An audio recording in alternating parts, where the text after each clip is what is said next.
What's good? What's good? What's good? What's good, my peoples? What's goody, my peopleizations? We in the building. So we got big news, right? Interesting news, big news, interesting news. Um, Gertz, Mike Big Boxing, what's good? Go subscribe to my brother Mike Big Boxing. Kai Hype, what's good? Via Ferreira, Zainier Presley, uh, Marquis, African Pride, Joe Adams, Southwest Dice, Baby Khalid, Mike G, what's up? D Dunk 21, R Beasy, Robert Singleton, Jose Ayala, what's up? D Ware, what's up? Hairston, James S, NC Tyrant Spy, Moses Guzman, what's up, my people? Smash the like button, people. Just Boxing, what's good? I need y'all to get the likes all the way up. Smash the like button. Wipe your feet as you come inside. Ring my doorbell when you walk in my house. Terry Approval Right, Peace Bless Queen, where you been at? Will that Strong, Peace Bless Queen, where you been at? YG9, what's good? I need y'all to get the likes all the way up, man. Renard Nixon, what's good? What's good with you, baby? Get the likes up, man. Let's wipe you. Let's work, man. Get the likes all the way up. Ruben Portillo, what's good? Let's get them likes all the way up, man. Let's go. Let's get the likes up. Gregory Griffin, what's good? Fly Paper, what's good? Get the likes up. We got 220 people. We should have at least 100 likes. DeMarcus Martin, what's good? Get the likes up. Not 60 likes, man. Get the likes up. Wipe your feet as you come inside. Come on, let's get the likes up. So we got big news. Canelo Alvarez, Jermall Charlo done. Look like it's going to be September 16th. Sir Dante Fox, my brother. Brian Powell, what's good? So Tech, what's good? Yeah, they're not sending out my notifications, RBZ. The world is yours. What's good? That's why I need y'all to get the likes up, man. Stop playing games with the likes. Everybody in here should smash the like button. Tech RD, JJ Short Deuce, what's good? So we got big news. Spence, New York City, what's good? People was hitting me up, and they like, well, Blue, do you think that it changes my opinion on Canelo fighting Jermall Charlo? Kennard Williams, what's good? Pope Porter, what's good? It don't change my opinion on it, right? If you're gonna fight a Grayson family, what's good? If you're gonna have a three-fight deal, Rel the Barber, my brother, what's up? MTBM3, what's good? If you're gonna have a 3-fight deal with the Premier Boxing Champions, cool. You still should be fighting Just Incredible, what's good? Which channel, what's good?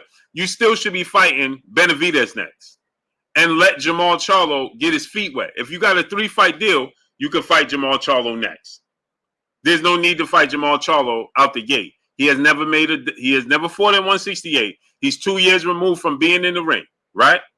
So Jermall Charlo should be next.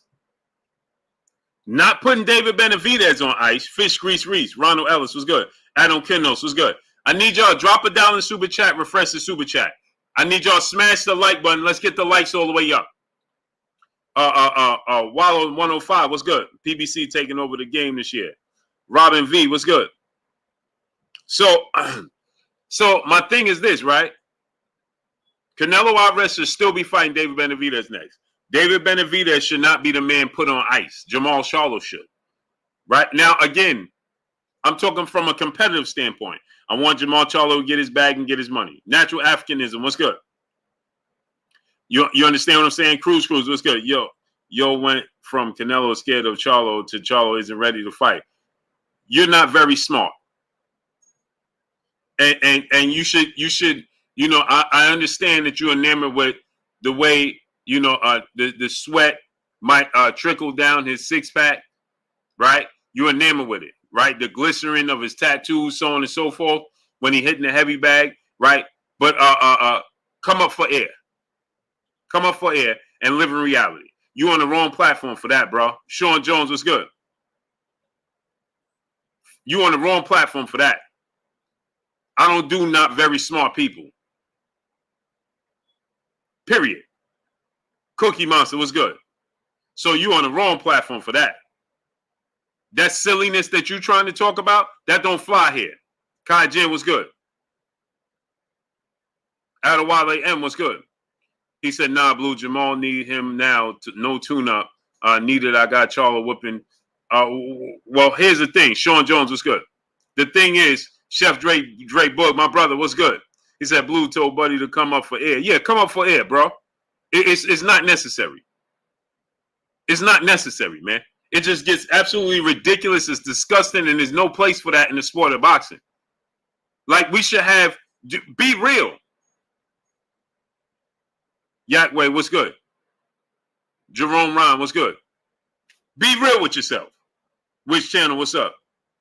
Because if this roles were reversed, this a done deal. If the roles were reversed, right? Y'all will be crying, oh, Canelo, he need time. Cassandra, peace bless, Queen, how you doing today? April Poole, peace bless, Queen, how you doing today? Montre, what's good? You will be crying. Miguel Savadra, what's good? Right? You will be crying. The moment Jermall Charlo beat Canelo, well, he was on a 2-year layoff. He wasn't himself. You know, he didn't have no tune-ups. He was going through personal issues. His wife left him and took everything. Big Texas Claytis, what's good? Next Level Coach, what's good? Poor Prince, what's good? Daryl Matthews, what's good? Oh, his wife left him and took everything. He wasn't in his right mind. Foot, what's good? The first thing y'all said when he lost to Bivol, well, his hand was hurting. He shouldn't have even took the fight. His shoulder was injured. He fought it. You got 10,000 excuses. 10,000 excuses. But then you're going to come in acting like, oh, Jermall Charlo been on 2-year left. We ain't seen no return in sight. Don Ron, what's good? GG Champ 15, what's good? No, we didn't even know when Jermall was going to come back to the ring. Marquis was good. T. Mullers was good. Robin V. Poor Prince, what's up? Edward 350s, what's good? He don't want the smoke. What are you talking about? This ain't changed nothing. James S. what's good? Why he ain't fighting? David Benavidez is a 68-pounder. He's his mandatory. Fabian Terry, Q Lee was good. He fights at 168. He's calling for the fight. They're trying to wait him out. Fabian Terry was good. Pacific Clean was good. So we're going to sit here and act like Jermall Charlo, right? Cruz, I'll send you the link. Don't play at me today, brother. I'm on my laptop. So you better disappear. Dre, what's good? T. Scott, what's good? You better disappear, brother. You on the wrong platform for that. Go to your favorite platforms that like favorite fighters. I don't do that. So I'll send you the link. Von D. Gamer, what's good? We don't need y'all in the sport of boxing. Ancestral Rage, what's good? There's no place for you in the sport of boxing. You can't even keep it real. Jacob, what's good? Yeah, I saw the people got caught. I'm glad they did. They should put them in the box with Tank. Dub IP, what's good? Antonio Sanchez, what's good? Brave Boxing Club, what's good? You dudes are clowns. You're not fans of the sport of boxing. You're here, you hurt the sport of boxing. You people that come here and act like you don't understand what I'm talking about, you're hurting the sport of boxing. We don't need you in this sport. Baby Blue Tree, what's good? Streams, FSU, was good. We don't need you in this sport. The experience was good. You're not wanted here. You're not wanted here. Captain Cowboy, what's good? King Kyles, what's good? And the sad part is they cater to people like you because they know that they can sell you anything, you're going to buy it. Fabian Terry, what's good? King Jeffy Joe 44, what's good? So they cater to people like that because they know they can sell you anything, you're going to buy it. Oh, well, they said it's going to make me run faster. Foot was good. That's why they cater to you. They don't cater to you because you know what you're watching. They cater to you because you don't care. Jose Facial 13, what's good? They cater to you because you'll buy anything. That's not a compliment. Beyonce Mosley, what's up? That's why they cater to you. That's not a compliment. Overlord Beats, what's good? Cruz, you want me to send you the link? Come on here, show your face, and I'll send you the link. Otherwise, be quiet. James S., brother in the super chat, dropping that half a girl on your boy Blue. He said, Blue, do you think Eddie Reynoso is a terrible manager? If Canelo beats Charlo, we all know it doesn't deserve any credit, and ducking a young Benavidez only makes that fight harder down the line. All facts. No, Eddie Reynoso is great at his job. He's strategically moving Canelo Alvarez around. Rebel Life Boxing was good. Tony T, what's up, nephew? Dwayne Yosa, what's good? Tan Quill, what's good? Eddie Reynoso is great at his job. He's strategically moving Canelo Alvarez around. Martial law was good. And the worst part is the sport of boxing is catering to it. That's what's bad. The bad part, James S., is that the sport of boxing is catering to it. He's strategically moving around and they've rewarded him for it. Kudos to Dimitri Bivol for standing his ground and saying, nah. And kudos to Badu Jack for standing his ground and saying, nah.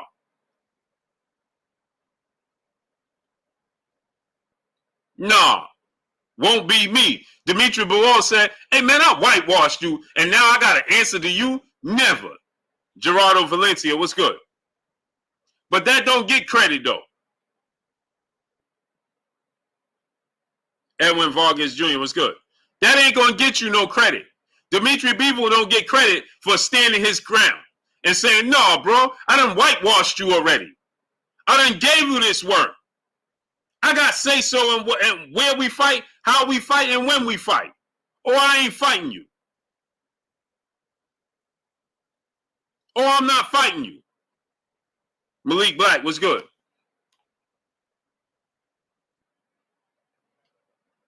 See, so Jermall Charlo's in a different position than Dimitri Bivol. Dimitri Bivol is proven to be top 5 pound-for-pound best fighters in the world.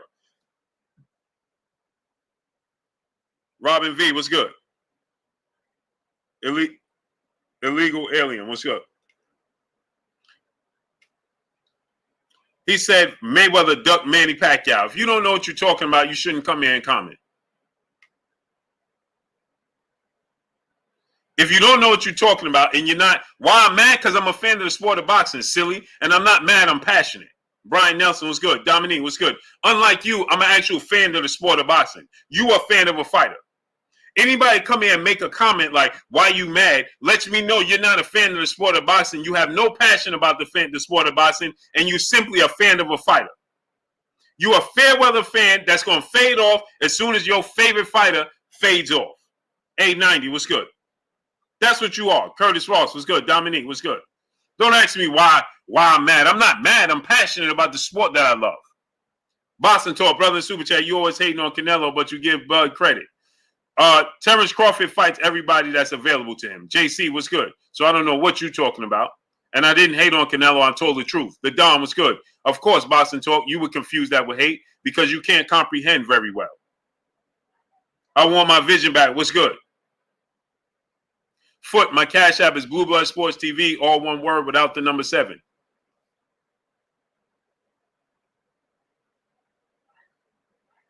El Sol Davida in the super chat said Bob Arum promoters are jacking the game up. Facts. It's all about money. Roderick Kane was good. I don't mind. They supposed to get their money. I'm not knocking anybody getting their money. Skinsoft SK was good. I'm not Kenneth Howe was good. I'm not knocking anybody for getting their money. Get their money. Get your bag. What I'm talking about is we see the obvious right now that's taking place. And if you pretend to don't see it, right, you are a clown. And you are a weed that's growing in the sport of boxing that's hindering the sport of boxing from reaching back to its natural potential. Being a mainstream sport. That's what you are. Give yourself a pat on the back for being one of the people that hinders the sport of boxing. Rodriguez Jackson TV, what's good? Triple T Podcast, what's good? Boxing Talk in the super chat. Spence checked you for a reason. You talking because you can. At least Spence knows who I am. Do Canelo Alvarez know who you are? And Spence didn't check anybody. I'm a grown man with kids and grandkids. He didn't check anybody. He asked me a question. See, that's the difference. See, of course, a person like you, a beta male, don't understand talk of an alpha male. See, we sound like Charlie Brown's teacher when Errol Spence talking to you. You don't understand what happened, Boxing Talk. Brown on Boxing was good. So, of course, you would take that as being checked. Because you have no understanding of when grown men are talking. That's why it's out your league. Stay in your lane.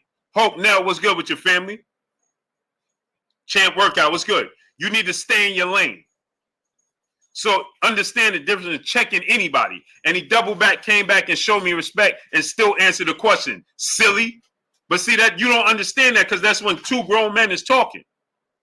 Southwest Dice was good. If he felt a certain kind of way about something I did and he asked me about it, he said, let me ask you a question. How did he check anybody? Uh-oh. If you 40 years old and you talking about that, something is wrong. You're probably still, hey, how about I send you the link, Boxing Talk, and you turn on the camera and you have a conversation. Live from the Physiology, what's good? Jay Grant Jr., what's good? Pace the 03, what's good?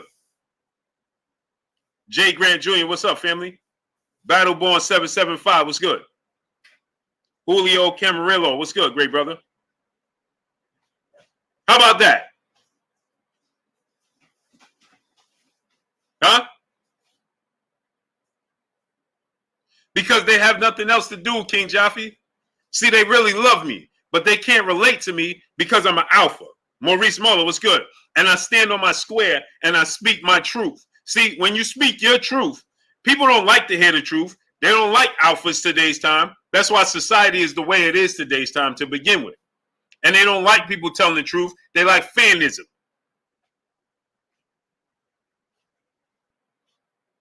You understand? They like fanism. Illmatic Queen, peace of bless, Queen. How you doing today?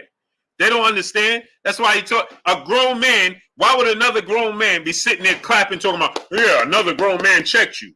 What you happy about? You don't know me, nor you know Errol Spence. He don't even know you walk this earth. And you clapping with your pom-poms out talking about another man checked you. Ain't never met me a day in your life and don't know me. What does that say about you? Brandon Corona, what's good? And then you on audacity, right, to pay me to do it. Think about that, people. All in defense of his favorite fighter that don't even know he exists either. Q Lee was good. Now make that make sense. So he did all that in defense of his favorite fighter, Canelo, who don't even know he exists. Dwayne Broussard was good. But had the audacity to say, hey, Errol Spence checked you. Well, guess what? In one of the biggest moments of Errol Spence's career, with all the media members there, he decided in that time, that was the correct time, to acknowledge me. That should tell you something.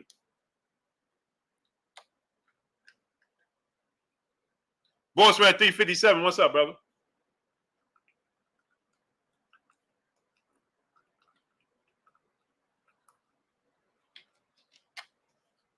My brother, Bitch B Megastar in the building. What's up, brother? Right? So, but you got the audacity to come here talking about, man, another man grown checked you. Are you 40 years old? And you're 40 years old? Bro, something is going drastically wrong in your journey. Ty in the Sky, blessings, Queen. Sylvester Solomon, 2011, next level coach, was good. I need y'all to smash the like button. You see how they playing games? So you see how they making sure the channel, we don't go above a certain amount of viewers. Smash the like button. Luis Cabo Sabalas, was good, great brother. He said, Charlo first, Benavidez second, Spence might get it too. I doubt that. Frog, was good.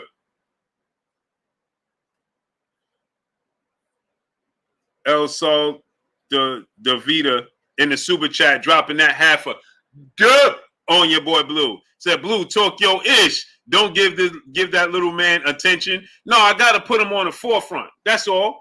It's not attention. It's a lesson. That's all.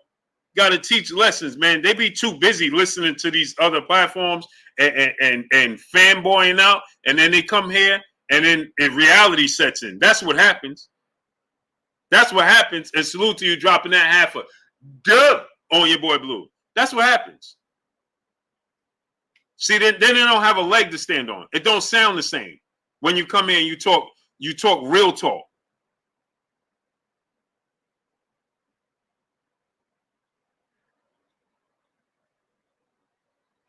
That's what happens. Ron G in the super chat, my brother, he said, LOL, how we here? How were you checked? He asked you a question. All facts. He asked me a question, then he came back and answered my question. So what did he check me about? If he felt, I don't have a problem if he felt a certain kind of way. He like, bro, you switched up on me, so on and so forth. Okay, and we couldn't have a dialogue like two men because he's in the middle of a scrum. So it wasn't like he could stop. I could respond to him, and then we could have a dialogue. No, we couldn't do none of that. So check me how. Stop listening to these favorite platforms that love to have me in their titles and talk about me. That's what happened. You get a misconception. Trey Dub 234. What's good, Fang? How you feeling, King? James S. brother in the super chat dropping that Cinco on your boy Blue. He said, is it out of a realm of possibility that we don't get Benavidez right next and PBC feeds Jermall and Spence to Canelo as a part of a 3-fight deal? Anything is possible in the sport of boxing. I won't say that's out of the possibility because it's for sure in the possibility. The thing is, there might be a strong possibility. The storyline with Jermall, if Canelo beat Jermall and then Jermall gets to fight him, the storyline is huge, right? So I can see that storyline playing out. That storyline could be huge, right? Errol Spence beats Terrence Crawford. You know, I can see that being a big fight. You know what I'm saying? So I don't put it past neither one of those situations.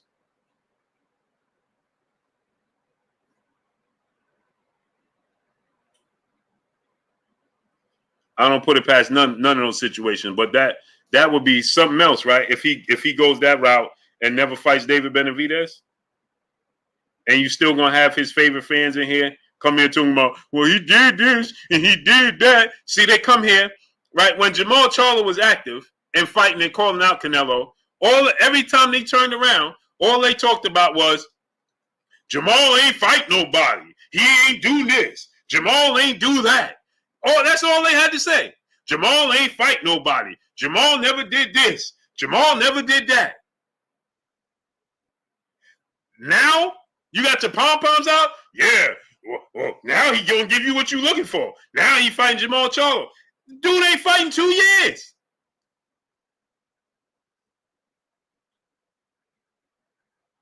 So imagine this, right? I want y'all to think about this, right? Real quick. Imagine this, and I'm hypothetically speaking for the people that is going to take this the wrong way because they can't comprehend what I'm getting ready to tell you, and they're going to take it and say, oh, you just compared, right? So imagine this. Imagine LeBron James is in the NBA, and Michael Jordan is saying, hey, I want to play LeBron James. I want to play LeBron James. I want to play LeBron James. And LeBron James never wants to play him. He's doing everything he can not to play Michael Jordan. Okay. Then Michael Jordan retires from the league. He's out the league for 2 years. Gets some injuries going. Because we know Jermall Charlo is dealing with personal issues, so on and so forth. Now he's out. Now all of a sudden he's like, hey, when Michael Jordan come back, his first game back needs to be against me.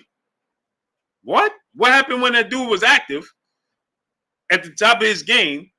Wasn't dealing with anything publicly we knew personally, and he was calling you out. Why didn't you want to play him then? Well, I'm playing him now. Now you complaining? Now you complaining?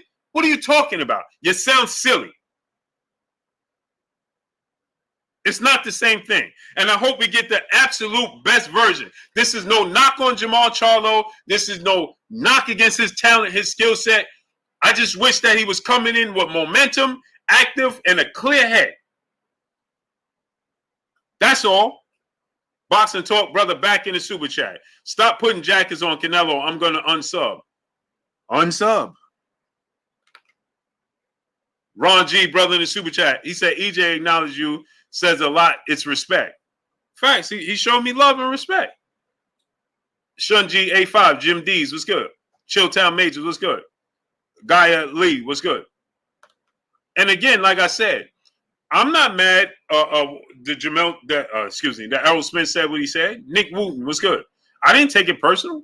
I wasn't mad at it. Maurice Muller was good.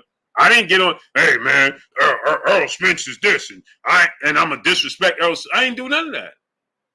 I understand if he felt a certain kind of way.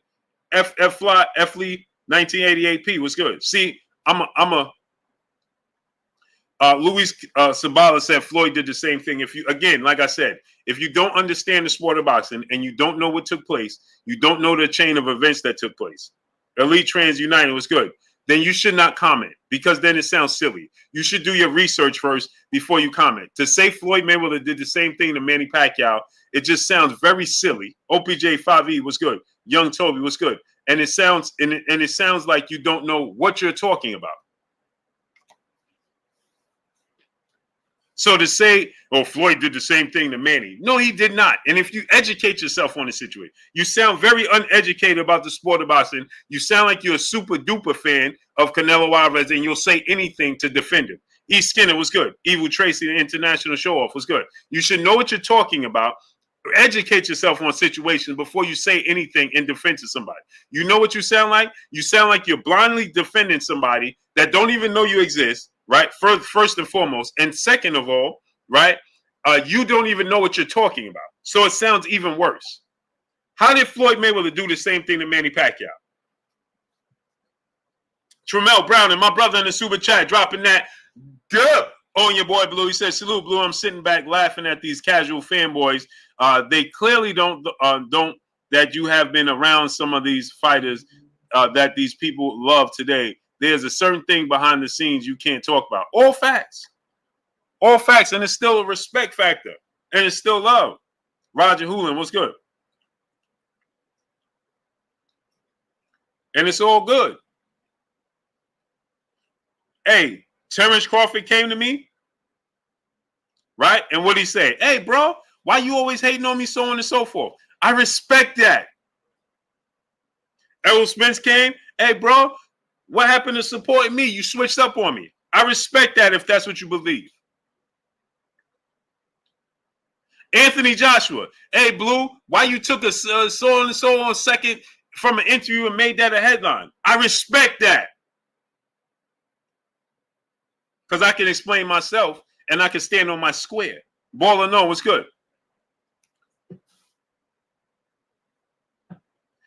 Listen to this. He said they put you in your place. Right.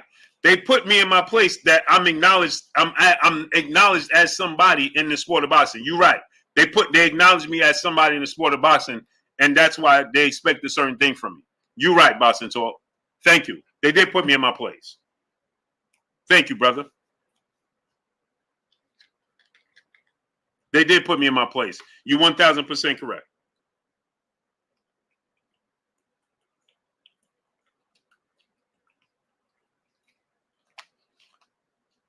So you 1,000% correct. The Ninoverse was good. You 1,000% correct. They did put me in my place. Jay Krause was good. Right. You 1,000% correct. I know what he said, Jose Diaz, but he don't even know what he's talking about. He's just talking because he can. Mahou was good.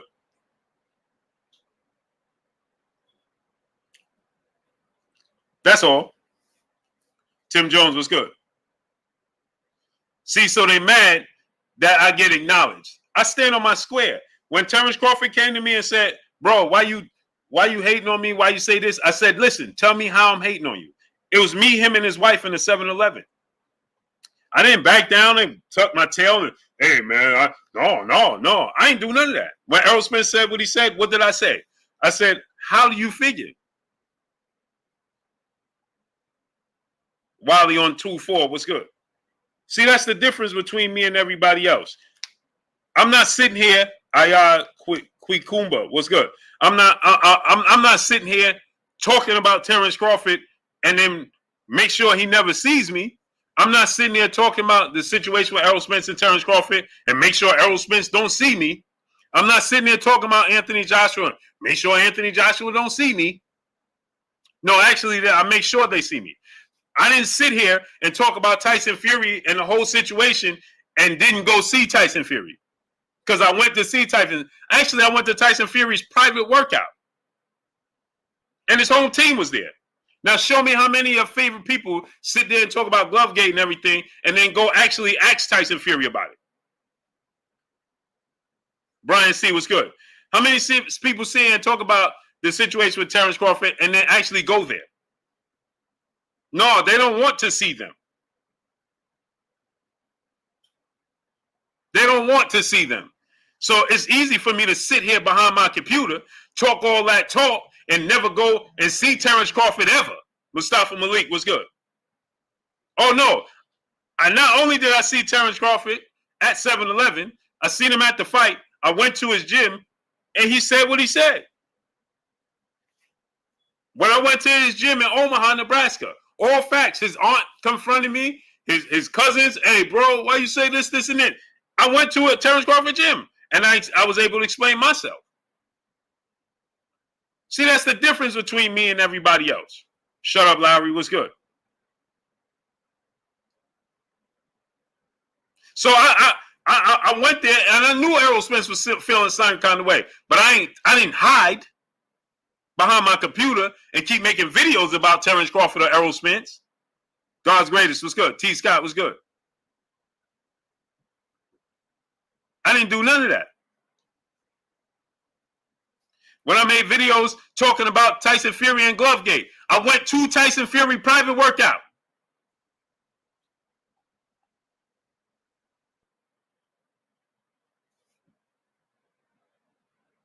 All facts. See, that's the difference between me and them.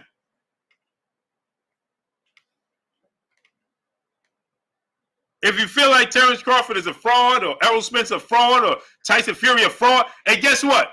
When Anthony Joshua stepped foot on soil in the U.S. for his first interview, when we was talking about him and Wilder fighting for Undisputed, and Wilder offered him $50 million, who was the first person that asked him about the $50 million and not taking it? Oh, because I don't just do interviews.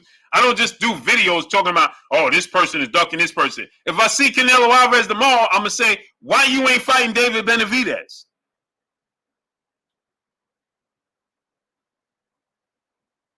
Roger Hoolan said North Omaha, Nebraska is hood as it get. And I went to the barbershop by myself. Salute to the people in the barbershop in Omaha, Nebraska. I went to the barbershop by myself and they showed me love. And what they say when I walked in, hey, man, you be doing our boy Terrence Crawford filthy, man. L. Harvey 1313 was good. I sat in the barbershop and they gave me a haircut and everything. In Omaha, Nebraska. FK, your feelings was good. All facts. And they showed me love. Joe Townsend was good.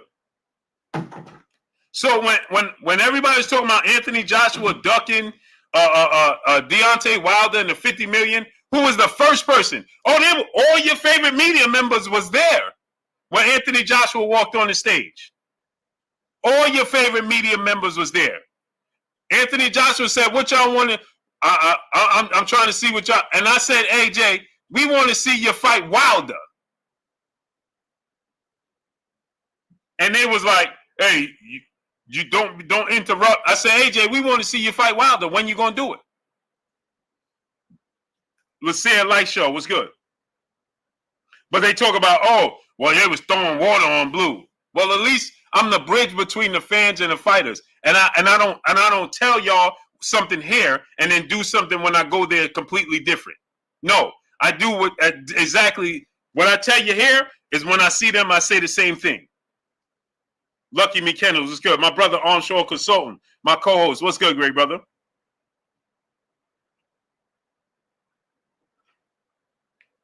Boxing Talk still talking silly. I just did an interview with Terrence Crawford. And I was one of the only people he did an interview with. Do your homework, Boxing Talk. You're talking silly. You're talking silly. How about I send you the link, Boxing Talk, since you got so much to say? Dogfight was good. Let's see if you're really about that. Stand on your square. How about that? Because, see, I'm on my laptop today, so I can send you the link. How about that? Now, how about that? Either click the link when I send it or stop talking in the chat because now I'm going to block you. How about that? And I know you're going to take the easy way out. And you're going to say, well, just block me then. So click the link and come on.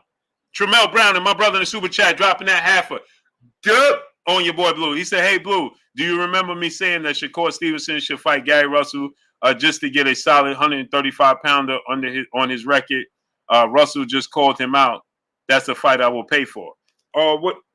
There's no Gary Russell at Trammell. There's no Gary Russell at 135.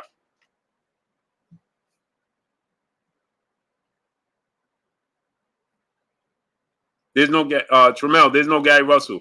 Anton Russell's at 140 and Gary Russell Jr. is at 126. Anthony Ingram, what's good? Yeah, Gary Russell Jr. fights at 126, so it's not a solid fight at 135 because that's a whole 9 pounds north he would be fighting at. So I don't like that fight. First fight for Gary Russell. I mean, Gary Russell is a dog. He's skilled. He's talented.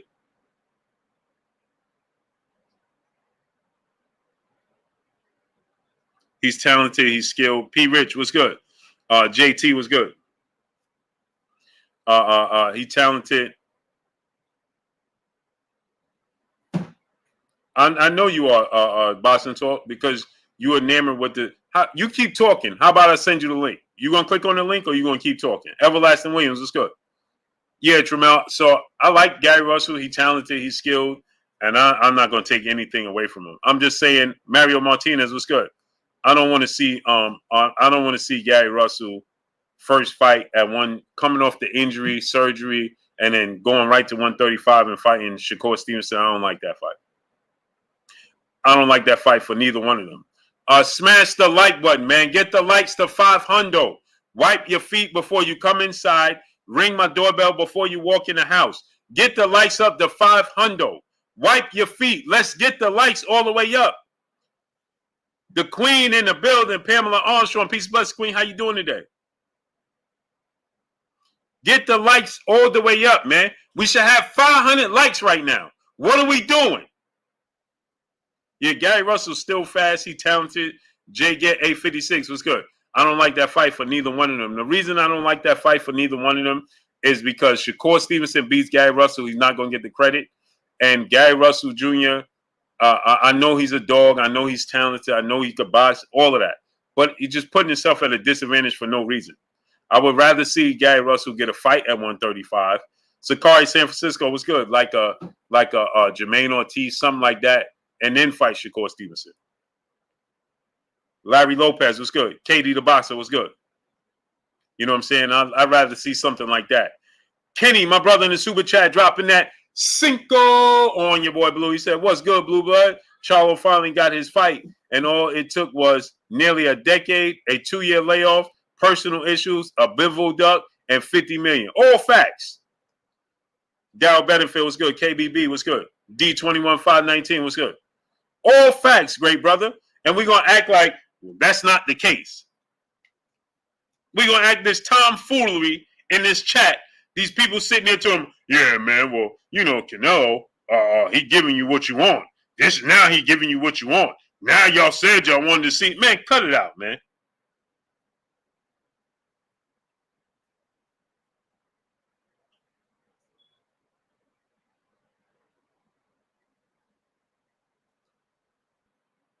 Oh, he giving you what you want, and now you complaining about it.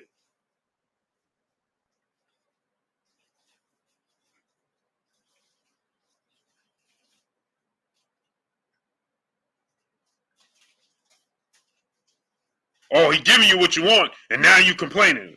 Rodney Yarborough, what's good?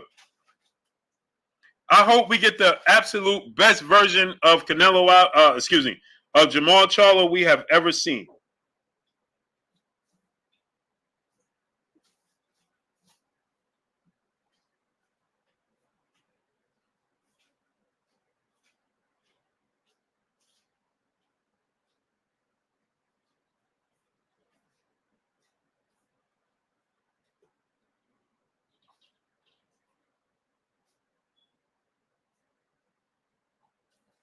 I hope we get the absolute best version of Jermall Charlo you have ever seen in your life. Battle for Life was good. I hope he was just playing possum. I hope we get the best version of Jermall Charlo you ever seen.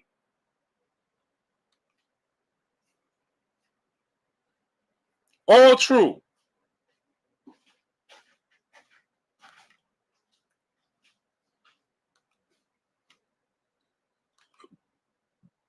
I don't want to see.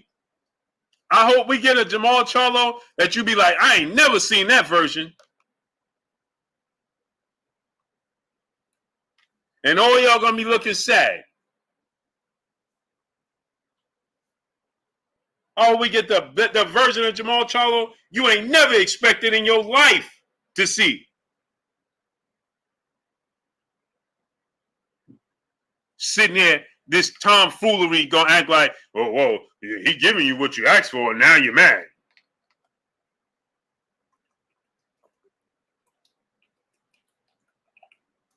I hope Jermall Charlo is so offended, it ain't even funny. I hope that man is so offended, it's not even funny. Young King Company, what's up? I hope he's so offended. Unknown, what's good? I hope Jermall Charlo is so offended that the fact that they even chose him, that he like, man, I hope he do him like Tommy Hearns did Martin Lawrence. Roy Boy Florida, what's up? Roy Centrix, what's good? Remember how Tommy Hearns did Martin Lawrence? That's how I hope Charlo do Canelo Alvarez. DOG215, what's good, family? Felix, brother in the super chat, dropping that half a duck on your boy Blue. He said, salute, Blue, Duck, and Canelo. We all wanted Benavidez or Bivol rematch. This proves Canelo will never really be considered one of the greatest. All facts, all true. He is one of the greatest fighters to do it. He's very strategic, though. Chris Brooks was good. He's very, very strategic. And this strategy, right, to choose anybody with two eyes and have a real heartbeat, right, and has any type of morals to them, could see this and be like, hey, bro, I could be the most biggest Canelo fan in the world. I'll be like, man, come on, bro. Keep it 100. Like, bro. We know you feel like this dude is right for the picking. Chris Bernadette, what's good? You know you feel like he's right for the picking. And that's why you choosing that man. You know that. I mean, on top of that, he tried to fight Badu Jack for the cruiserweight belt at 180 pounds. 20 pounds south. Why are you even attempting to fight that man if you can't make 200 pounds or close to it? If you can't even come close to the weight, why are you even considering it?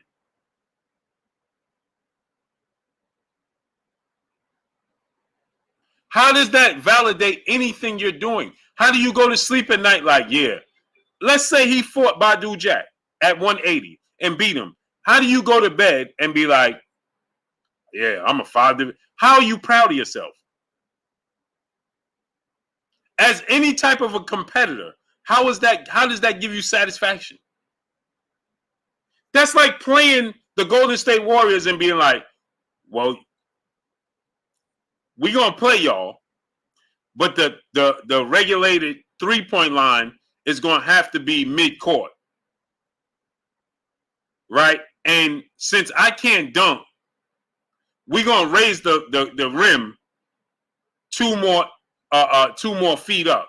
Instead of it being 10 feet, we want it to be 12 feet. Yo's Tony, what's good? And then you beat the Warriors, and then you're like, yeah, I beat the Warriors. How are you getting any type of competitive satisfaction from that? I'm just DF, what's good? How? See, illegal alien said, y'all hating now. Every fighter is strategic. Come on, Mayweather was a master of cherry picking. You want the link? See, y'all doing all that talking today. I'm not on my cell phone. I'm on my laptop. You want the link? Do you want the link? Come here, show your face, and we can have this conversation. El Rivy, what's up? If not, stand on your square and prove your point. I'll send you the link.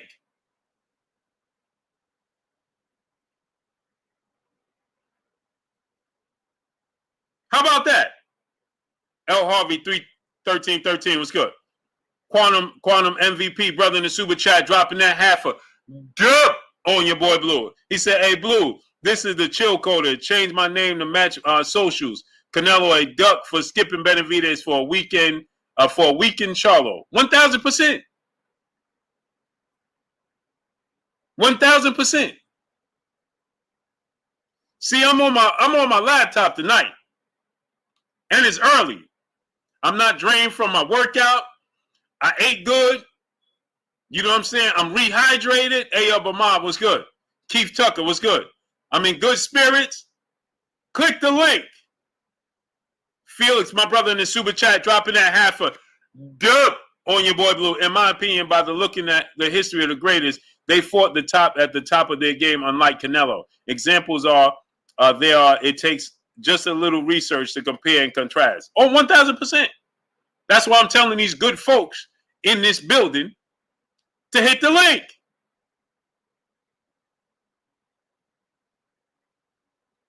Hit the link. Y'all in here talking about Floyd Mayweather did it. Click the link and show me when he did it. Click the link. I'll gladly, what do you say? Get him to the designated place at the designated time, and I'll gladly designate his butt. Click the link.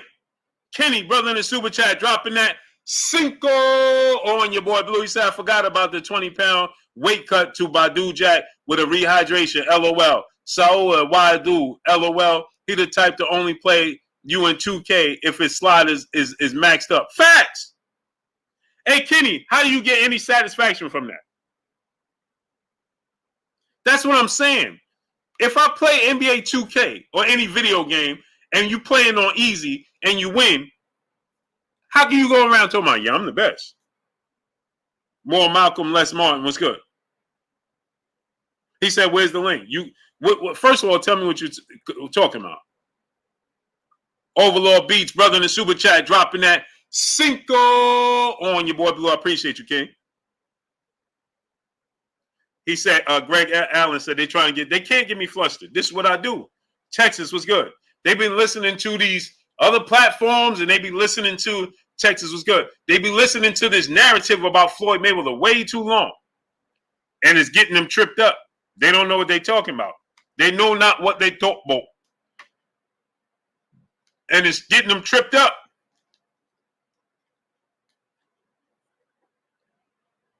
So, hey, I'm like old boy tied to Moby Dick when he was waving his hand. Come on in, baby. The water is just fine. Christian Roberts, what's good? Keith Tucker, Chilltown Majors, what's up? Come on in. The water is just fine. Student 7 teacher, what's good? Come on in, boys. The water is just fine. Remember that, the end of Moby Dick? They thought, what was his name? What was dude's name?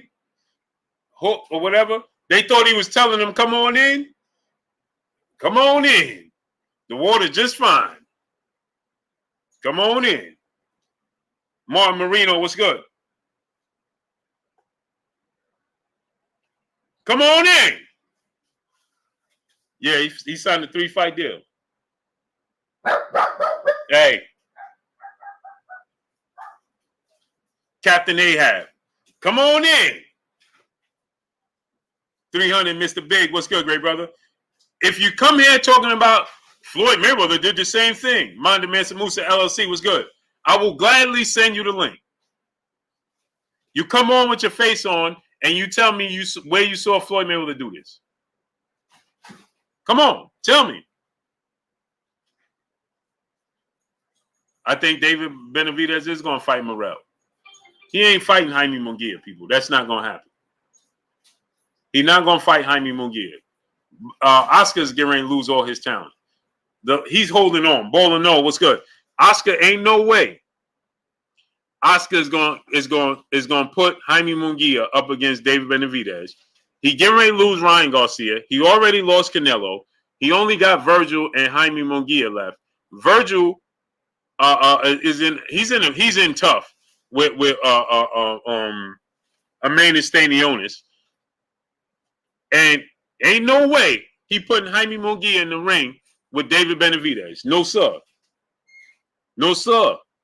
Overlord Beast, brother, back in the super chat, dropping that Cinco on your boy Blue. He said, I can't believe his fans are supporting him when he can't give back and fight David. Floyd is the one who gave him a chance. He a duck for real. All facts. All true. Come on in. The water's just fine. Prove to me when Floyd Mayweather, hey, Floyd, you got a brother in here. He keeps saying, Floyd, Jermall Parker was good. Floyd did it with Pacquiao. When? When? When? I'm your huckleberry tonight. I got energy. I'm your huckleberry tonight, and I got energy. Ain't no way they putting Jaime Munguia in the ring with David Benavidez. So I believe he's going to go ahead and fight David Morrell. I need y'all to get the likes up to 500. I know some feelings got hurt. Hey, baby, can you do me a favor? Pass me something. I know some feelings got hurt right now. I know some people's upset with Blue. You know, I came in and I told you the truth tonight. You did not want to hear that. You understand? But I need you to hit the like button, man. Hit the like button. We should have 500 likes right now. Easy. I need y'all to get them likes up.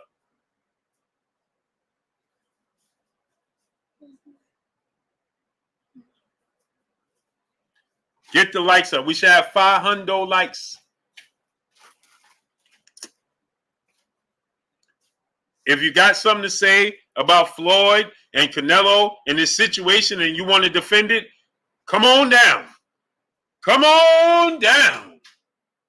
Felix, my brother, back in the super chat, dropping that half a dub on your boy Blue. He said, Julio Cesar Chavez Sr., De La Hoya, Hopkins, Tyson, and other known Canelo is ducking the best at the top of their game. Charlo called him out years ago, but Canelo ran away to another weight division. Not only that, right, Felix? Jermall Charlo, Sheba Sway, peace and blessings, Queen. Not only that, Jermall Charlo was his mandatory at 160. That's why they came up. No, I'll find it later. Jermall Charlo was his mandatory at 160, right? Keep that in mind. That was his mandatory at 160. They created the franchise title so he didn't have to fight Jermall Charlo. How soon we forget. They created, let me say it again, they created the franchise title so he didn't have to fight Jermall Charlo, and he still turned it down and still left the division. Mario Martinez, what's good? They still turned, and he still left and never even accepted a franchise title.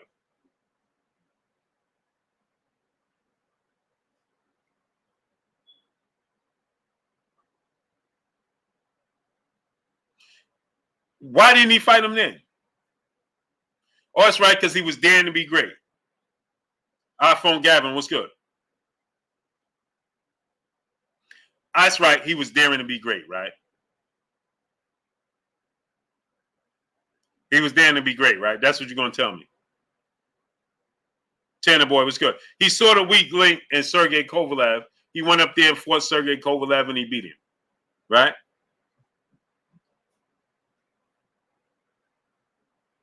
And he beat him, right? Daring to be great, right? But Jermall was his mandatory then. Timothy Duncan was good. David 1-1 J. Adams was good. But he didn't fight him then. And all you fans, now, can I kick it with y'all? Hey, man, can I kick it with y'all?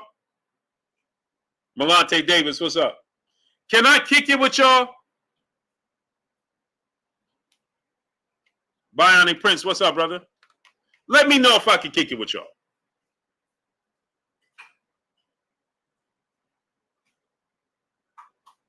Can I kick it with y'all, man?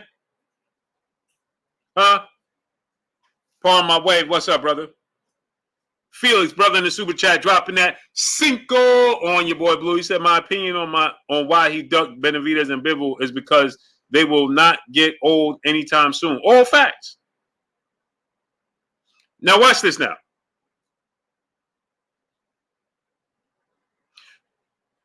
Didn't Canelo and his people come out and they said, well, these dudes need to mix it up. Because they ain't fighting and they ain't doing nothing. They ain't fighting nobody. When Demetrius Andrade pressed Canelo Alvarez, and Canelo Alvarez said, payday? You want payday? I know that. You did nothing. You fight nobody. Who did you fight? Who did you beat? Jermall Charlo. He ain't fight nobody. He ain't do nothing. Who did he beat? These fighters just want payday. Ain't that what he said? Somebody tell me if I'm tripping or not.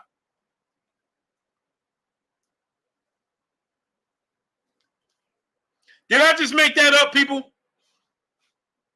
Didn't he say, payday? You want payday? I know that. These fighters not fighting nobody. They need to fight each other. Uh-oh. Hey, man, can I kick it with y'all?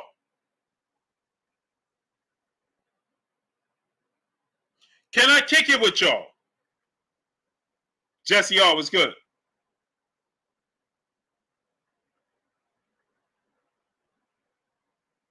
Right? Ain't that what he said? So now,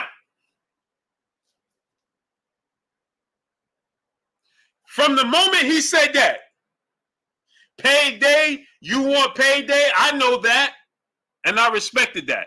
And I said, yeah, they need to fight each other, mix it up. Let them fight each other. Let's mix it up. Let's get it going. He right. Mont was good. He right. They need to mix it up. Get it all in there. Alvin Jose Bassa, what's good? Right? From that point that he said that, somebody please stop me and tell me, what did Jermall Charlo do from the moment he said, payday, you want payday, these fighters ain't fighting nobody, they need to fight somebody. What did Jermall Charlo do from there? Marvelous Tracks, what's up? Rod, what's good? Somebody tell me what Jermall Charlo had done since then. Who did he beat? What has he done? Michael Goodwins, what's good? Darlene Williams, what's up?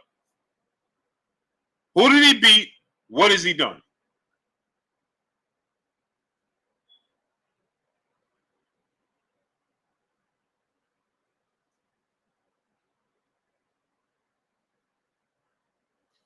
Who did he beat? What has he done?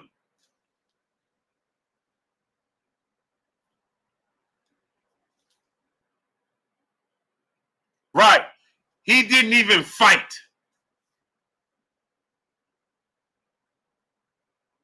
Damon Reese, the brother didn't even fight, Damon.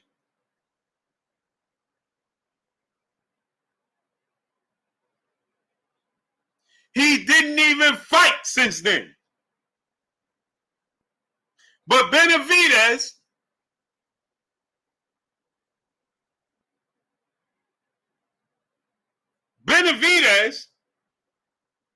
came off the biggest fight of his career, beating Caleb Plant. He knocked out David Lemieux. Right? He came back strong. He's the mandatory, and he fights in your division. Big Sarge 31 was good. Steven 47 Deuce was good. Gary McGee was good. Steve Cooley, what's up? Kizzy, peace and blessings, Queen. J-Man 96 was good. So he fought. Darlin James was good. He's been inactive. At least Demetrius Andrade had a fight in January. Why not fight Demetrius Andrade? And again, this is no knock to Jermall Charlo. I'm not knocking you, brother. I hope you get your bag, and I hope you win in spectacular fashion. I'm just pointing out that their brother, they think that you are vulnerable. They think you are lick right now. They think you ain't on your square. They think you ain't ready. And that's why they chose you. Because they think the timing is right to beat you and say they did it. That's why they chose you. Not because you sell tickets. Not because you're one of the best fighters in the world. Not because you're talented. No, that you're a talented fighter and they think the time is right. They think you a lick. You ain't fighting 2 years. You documented when you sat down in multiple interviews and you cried to the world how you going through things.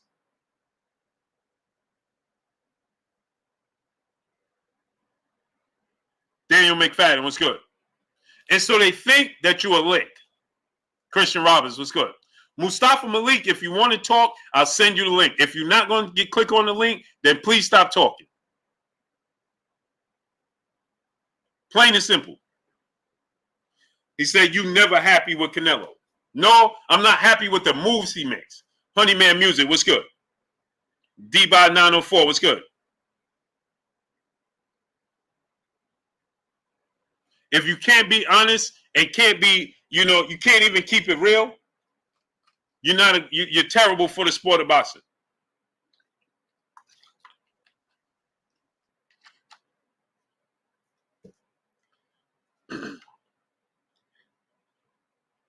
They think he a lick. All boxing broadcast was good. Malik, I'll send you the link. If you're not going to click the link, don't talk to me. Talk to the people in the chat. Harold Lipson, what's good? I don't have time for tomfoolery tonight. So if you're not going, Dragon Fang, what's good? If you're not going to click on the link, show your face and speak your piece, don't talk to me. Luis Santana, what's good? I don't got time for the tomfoolery. Green Hulk Dunham, what's good? Q Lee, what's good? Will Mello 07, what's good? Henry Hunter, what's good? Click on the link and speak your piece. If not, then please stop talking. Okay, he said, where's the link? Cool. I'm putting it to you right now. 215 Philly, my brother, what's up? And Armstrong, I sent you the link, great brother, whenever you're ready. I've been sent it to you. The link right there, Mustafa. This link I just put is for Mustafa Malik. Mustafa Malik, click the link. With your camera on.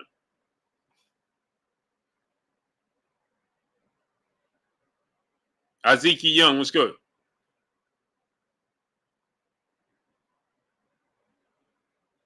Christian Roberts, what's good? Honeyman Music, what's good?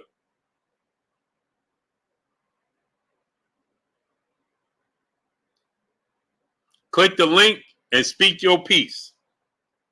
E. Skinner, what's up? Realm C. Deuce, who's Sean John? I can't see your face. I'm waiting for Mustafa Malik.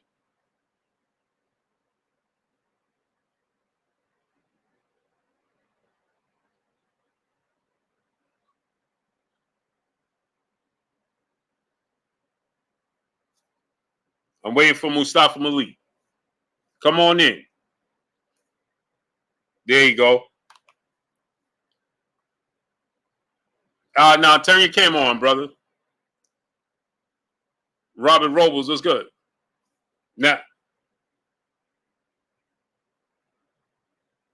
Dwayne the one get great. What's good, great brother? Robert Robles, what's good? You can hear me? Hold on. Uh-oh.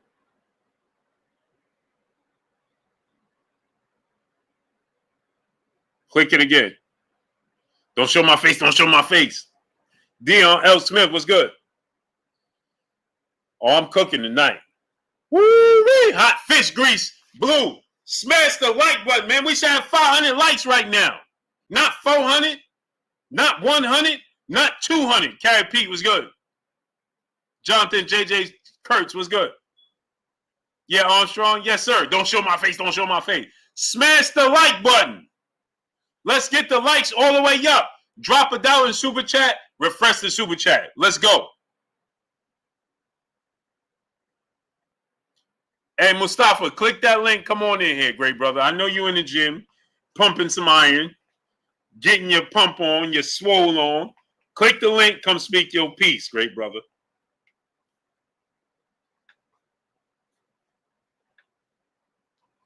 Sean Johnson, what's good? QY Dub Network, my brother, what's up? Connection bad, bro. Try it again.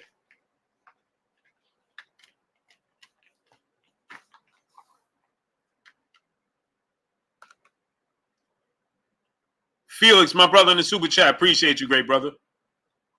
D-Ray 318, what's good? He ducking like Canelo. Yeah, Mustafa, I'm starting to think you're ducking me, man. Dogfight, my brother, what's good in the super chat? Appreciate you. Yeah, get them likes up, man. Matter of fact, get the likes to 650. 650. Get the likes all the way up. Let's go. And where the other brothers that was talking all that Canelo talk? Oh, Floyd did it. Floyd did it. Starting to sound like DJ Khaled. God did it.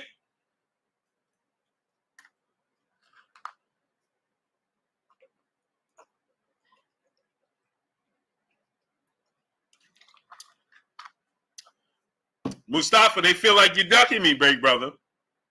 You're ducking me, great brother. You're ducking me, great brother. Mustafa, they feel like the people are speaking. They feel like you're ducking me. Yeah, J-Man, all Boston broadcast was good. Twin gonna watch Canelo, no show. I hope so.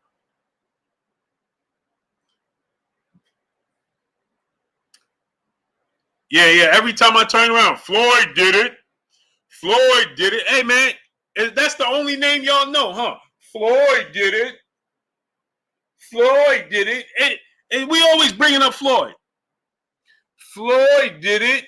Floyd did what? If you don't know the history and how Floyd did it, you don't know what you're talking about. Floyd did it. Floyd didn't do nothing. Stop blaming that man. He's on vacay.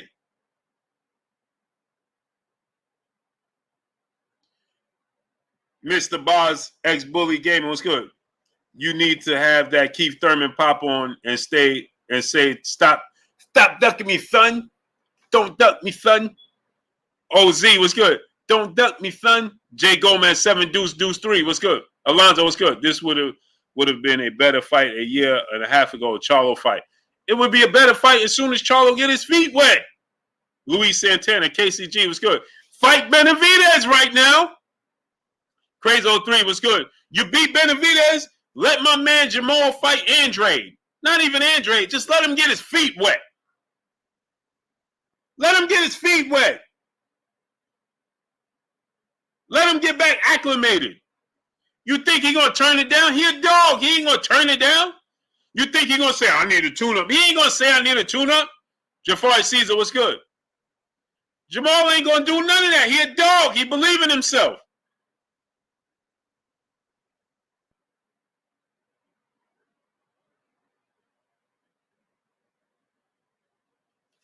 Jermall ain't turning down nothing. He ain't gonna turn it down.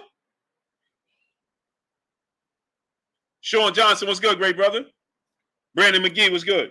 He a straight dog. What you think he going? Hey, you got a chance to fight Canelo. He finally can secure the fight, and now Jermall gonna turn around and be like, "Yeah, I need a tune-up." No, what you expect him to do? Cause you silly folk. If Jermall lose, you silly folk gonna turn right around and be like, He ain't on Canelo level. He ain't on Canelo level. Y'all gonna be talking like old boy from South Central. I gotta go, Bobby. Can't be by myself in here.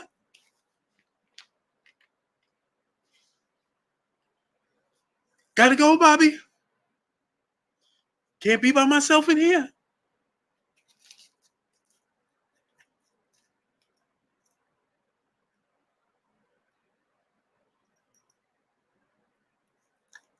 Jermall Charlo like Bobby. OG Bobby Johnson. Wait, hold on. Canelo coming over here to PBC and think it's sweet?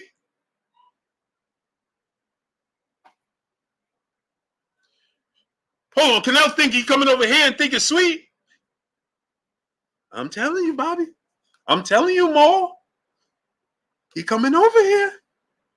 He think you sweet. Gotta go. Can't be by myself in here. Come on, man. Y'all trying to do my man Jermall filthy.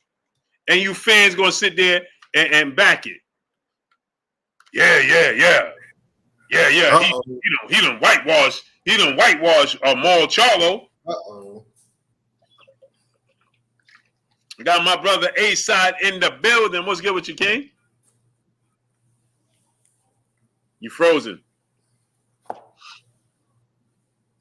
Well, it might have been the connection. He might have been telling the truth because, you was frozen just now. I was frozen? Yeah, you was frozen. Okay, I'm good now? Uh-huh. Let me see. Am I good now? Yes, sir. He got your there, you OG Bobby Johnson. Loco, he got your boy out there. He got your boy out there.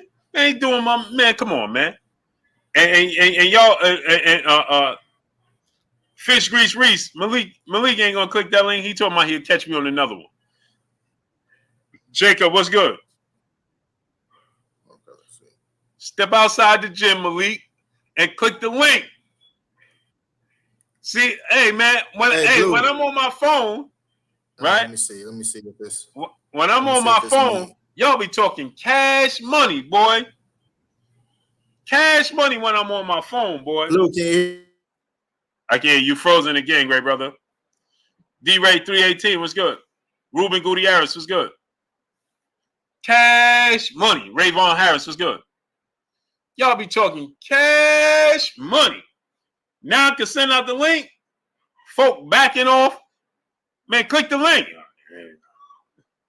I ain't get a haircut. I ain't get a haircut yet.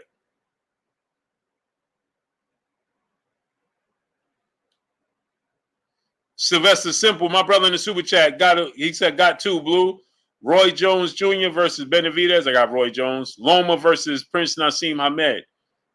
Oh, that's a good one, right? Prince Nassim Hamed and Lomachenko. Ooh. Oh, that's a good fight right there, bro.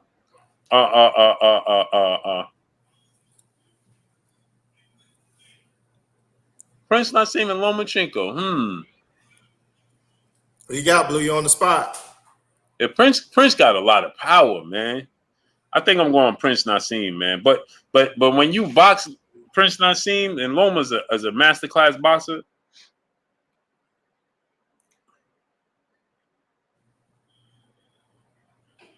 I don't know, man. Barrera outboxed him.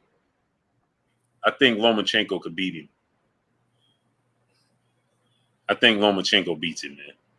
Blue, man, what's going on, man? They got Chef Blue in the kitchen tonight. Yeah, for sure. They got me started early, man, with this tomfoolery, man. Somebody you know what I'm saying? Casual stew. Yeah, man. Listen, man, they in here, man. It's utterly ridiculous, right? To act like you don't understand, right? What's unfolding right in front of your eyes, right? Man, you can't, weird, right? Yeah, you can't pretend that you don't understand that this dude strategically is choosing Jermall Charlo. I'm not saying that it's not a cherry pick. It's a strategy. 2 Brown was good. There's a difference where you just strategically choosing this man because of the position he's in. Right. And that's what happened. And that's what I alluded to before. We was in the chat. Some fights have just like a prime window where all the fans want to see that fight right then and there. And if it passed that window, it leaves a sour taste in the fans' mouth. You see what I'm saying? Chat, what's going on, man? Let me know if you guys can hear me. Salute to Next Level Coach. What's going on, man? What's going on? I got my peopleization in the building. I got Blue up here cooking. Everybody's hungry. He's serving up casuals on bread. Good night, my pretty booty. Hey, yo, Blue, it's like I turned around, right, for a week. And then next we have, Canelo versus Jermall, Shakur sitting in Devin Bottles. Kell Brooks saying that EJ don't have the same amount of tools that Terrence have. Anyway, talking about moving up to 135 to fight Tank without even fighting Stephen Fulton. I'm like, what's going on? We just right. We right. Everything's happened at one time. Right, and it's hold on. Hairston brother in the super chat dropping that Cinco on us in the super chat. He said Canelo overrated. He know David is the Mexican monster. If Jermall wins, I don't even want to see David and Canelo. Me neither. Adrian is good. He's strategically moving. He's strategically choosing Jermall Charlo because he think he's ripe. Right. He's not choosing Jermall Charlo because he sells tickets and he's one of the best fighters in the world. Although he is one of the best fighters in the world. But that's not why you're choosing him. You're choosing him because you think the time is right. You think he's vulnerable. Right? Yeah. You think he's vulnerable, like you said. 1,000. Okay. He got ring rust on him. Okay. He was on the show. We seen him on the show crying. He's dealing with personal issues outside the sport. Right. Chua Loco is good. You know he ain't gonna turn down a Canelo fight. No, he haven't fought in 2 years. He ain't fighting 2 years. Yeah. But not only that, he fought once in 2021, right? Once in 2020, and he ain't fight since. He fought twice in 4 years. Right. Take that into consideration. Right. Even when he was active, he wasn't as active as he should have been as an active fighter. Right. Hey, I keep hearing a reoccurring theme that people are saying that, well, he's giving you guys a Charlo fight. You wanted the Charlo fights for so long. Well, didn't Dimitri Bivol give Canelo what he wanted by moving down and fighting for all of his belts? Isn't he an active fighter? Wouldn't this be a rematch? Wouldn't this be, something that will get Canelo named back into the limelight to the degree it once was as the greatest? So it falls on his face when you say Canelo is giving Charlo what he wanted, but Bivol is giving Canelo exactly what he wanted. He said he was too big. Now he won't have that excuse anymore. You see what I'm saying? So that's my counter argument to that. And so my thing is this, right? Mm-hmm. We cannot sit here and pretend that you don't see the obvious. Right. There is no reason that Canelo should say that. Floyd wouldn't do that. Right. And you've been out for 2 years, 2 fights in 4 years. Floyd ain't fighting you. Right. He ain't fighting you. Right. Okay? And again, this is no slight to Jermall Charlo or his talent, his skill set, or nothing. Get the bag. I want him to get the bag. Absolutely. He is not going to turn it down right now. But you're saying the quality of fight that you would get at right. this time versus and we don't know, because we might get the absolute best version of Jermall Charlo. 1000%. Maybe the rest do him well. Maybe everything does him good. Denzel Horton was good. Yeah, but see, it becomes a thing of possibility than probability, right? I've heard you bring this up before. What's the probability of when he was an active fighter, it being a good fight? The probability is high because he's an active fighter. Canelo's an active fighter. He's an active champion. Probability that the fans are going to get exactly what they want and get something for their money worth is very high. Now it becomes a possibility. Oh, it's possible, that he can come back and, it can look good. It's possible, but the probabilities are low. You see what I'm saying? Not only that, right? And salute to my brother, the Cali Enigma. Salute to him dropping that half of on this in the super chat. He said Jermall Charlo is coming off a 2-year layoff, a divorce, mental health issues. I'm sorry, this is a mismatch. Charlo's timing will be off against an elite counterpuncher. This is a cherry pick. Facts, Cali. Now check this out. Check this out, right, Armstrong? Even if Charlo was on his A game, right, you can make a case that Benavidez is still a bigger fight for Canelo. Yeah. Yeah, 1,000%. Off of drawing power. Yeah, 1,000%. I agree with you. Right? Right now, I would want to see Benavidez and Canelo right now. I mean, everyone wants to see that. You got Mexicans that want to see that. But bro, check this out, though. And smash the like button, man. We should have 500 likes. But check this out as well. They tell us you need to have a Mexican fan base to sell. Right. So we got a guy that ain't even active and ain't Mexican over a Mexican Ecuadorian fighter who's active, coming off the biggest win in his career. And you're going to try to tell me Rebel Archangel is good? That this is not strategic? This is the clearest duck I've ever seen in boxing. Like, this is the clearest duck I ever seen in boxing. I think my brother, I don't know if my brother Quincy Carter is in the building tonight, but he asked me who do I have out of David Benavidez and and Canelo, and I told him straight up, Canelo just got too much duck sauce on him right now. I just have no faith in him. You see what I'm saying? I have no faith in the man that don't have faith in himself. Like I'm just not one of those people, because then now I become a fan of that particular person, right? If you don't have no faith in yourself at that point, I can't have faith in you because you're the fighter. Right. You get what I'm saying? You're doing it every day. So Rebel Archangel brother said Sugar Ray Leonard whooped Hagler off of a 5-year layoff. Let's go. Yeah, no, he didn't whoop Hagler. That's number one, Rebel Archangel. That was a close fight. And Sugar Ray Leonard is an elite, God-gifted boxer. No slight to Jermall Charlo, but he don't have near the talent that Sugar Ray Leonard has. If you ever look at the take a second, go on to my brother, go on Prime, I believe it still should be on, and look at the Four Kings. Sugar Ray tells you just how much each punch hurt when he come back, just how slow his reflexes was, just how out of touch and out of tune he was with boxing. The ebb and flow is gone. It's because there's a certain intelligence that goes along with boxing, dancing, anything that have something to do with aesthetics and moving your body, right?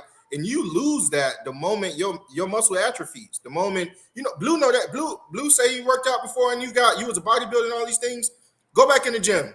Mm-hmm. And the same weight you looked at, in the same way she used to toy around with, it'll humble you. It will absolutely humble you. Yeah. And not only that, Luis Sabala said Charles is his own man. He can make his own decisions. Then he says, this is a business. Benavidez will be next. If it was a business, Benavidez should be first. Mark Wonderlick, what's good? Right. Because that makes more business sense. The business says Benavidez is a bigger fight. Right. So so going by that, then the Benavidez should be the first fight. Milton Welsh was good. Because what if Benavidez fight Morrell and loses? It loses luster. Right. Because Canelo versus Morrell, even if he beat Benavidez, is not bigger than Benavidez and Canelo right now. So that makes zero sense. If it's a business, then Benavidez should be first.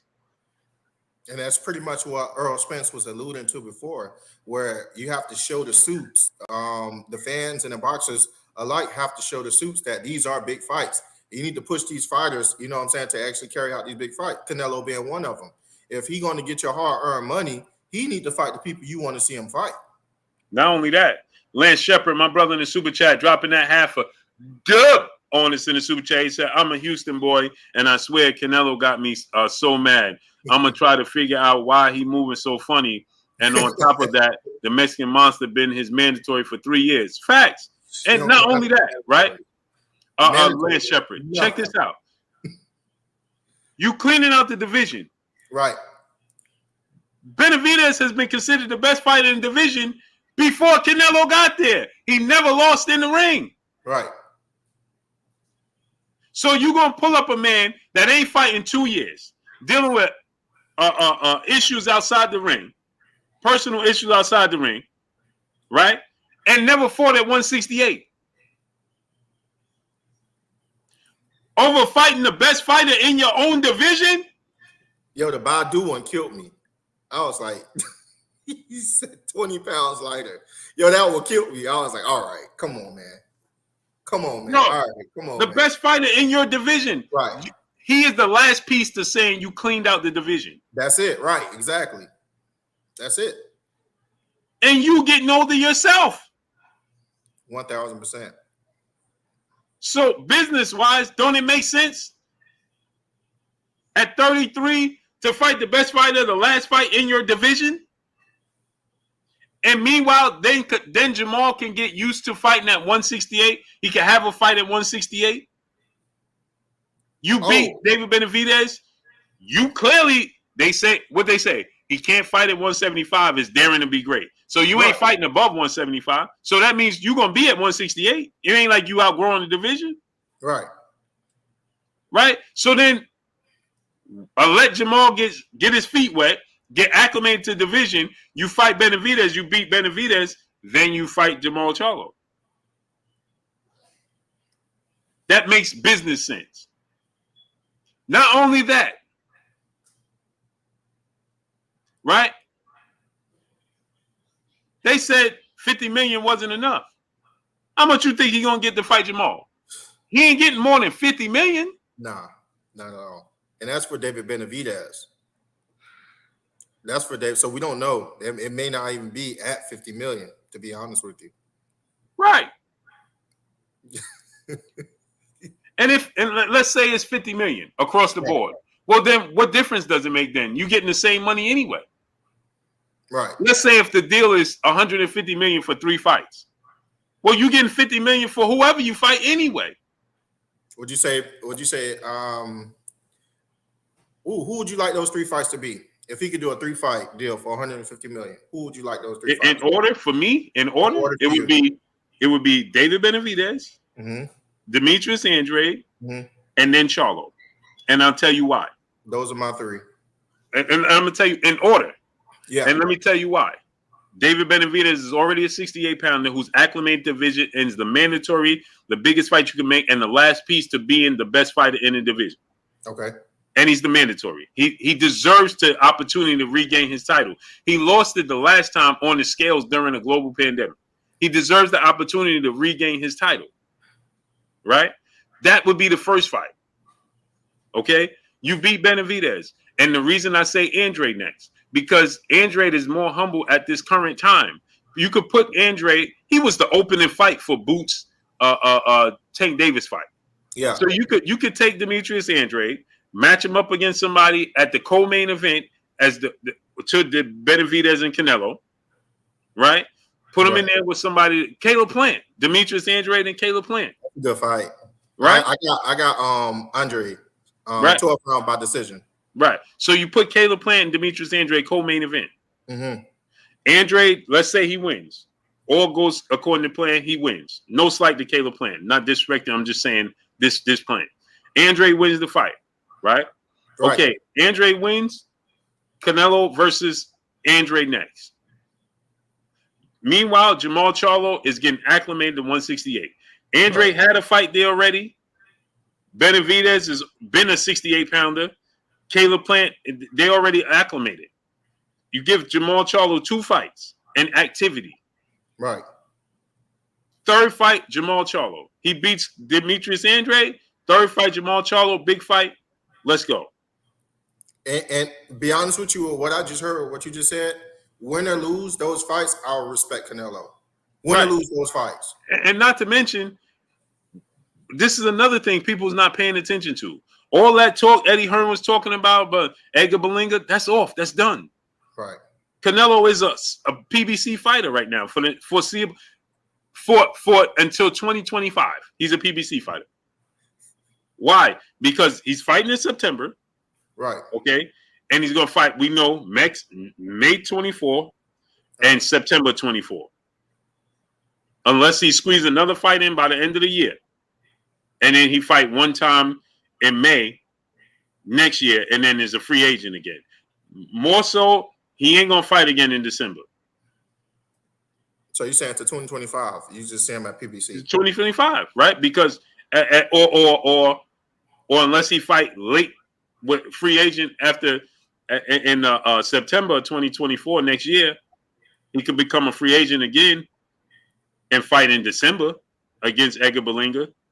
Right. Right. But the Dimitri Bivol fight is off the table. That's not happening. Right. They're never going to rematch. Nah, Canelo don't want to rematch him. No, even if he did, at this point in time with this deal, Bivol's not going to PBC. Right. No, of course. Right. So that's pretty much, it's done. It's a done deal, right? Okay. So with that said,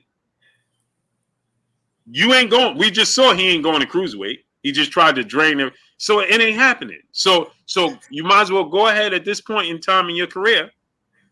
And that's why they signed this fight deal. But if I'm Jermall Charlo, I also look at the situation and be like, hey, man, y'all trying to play me.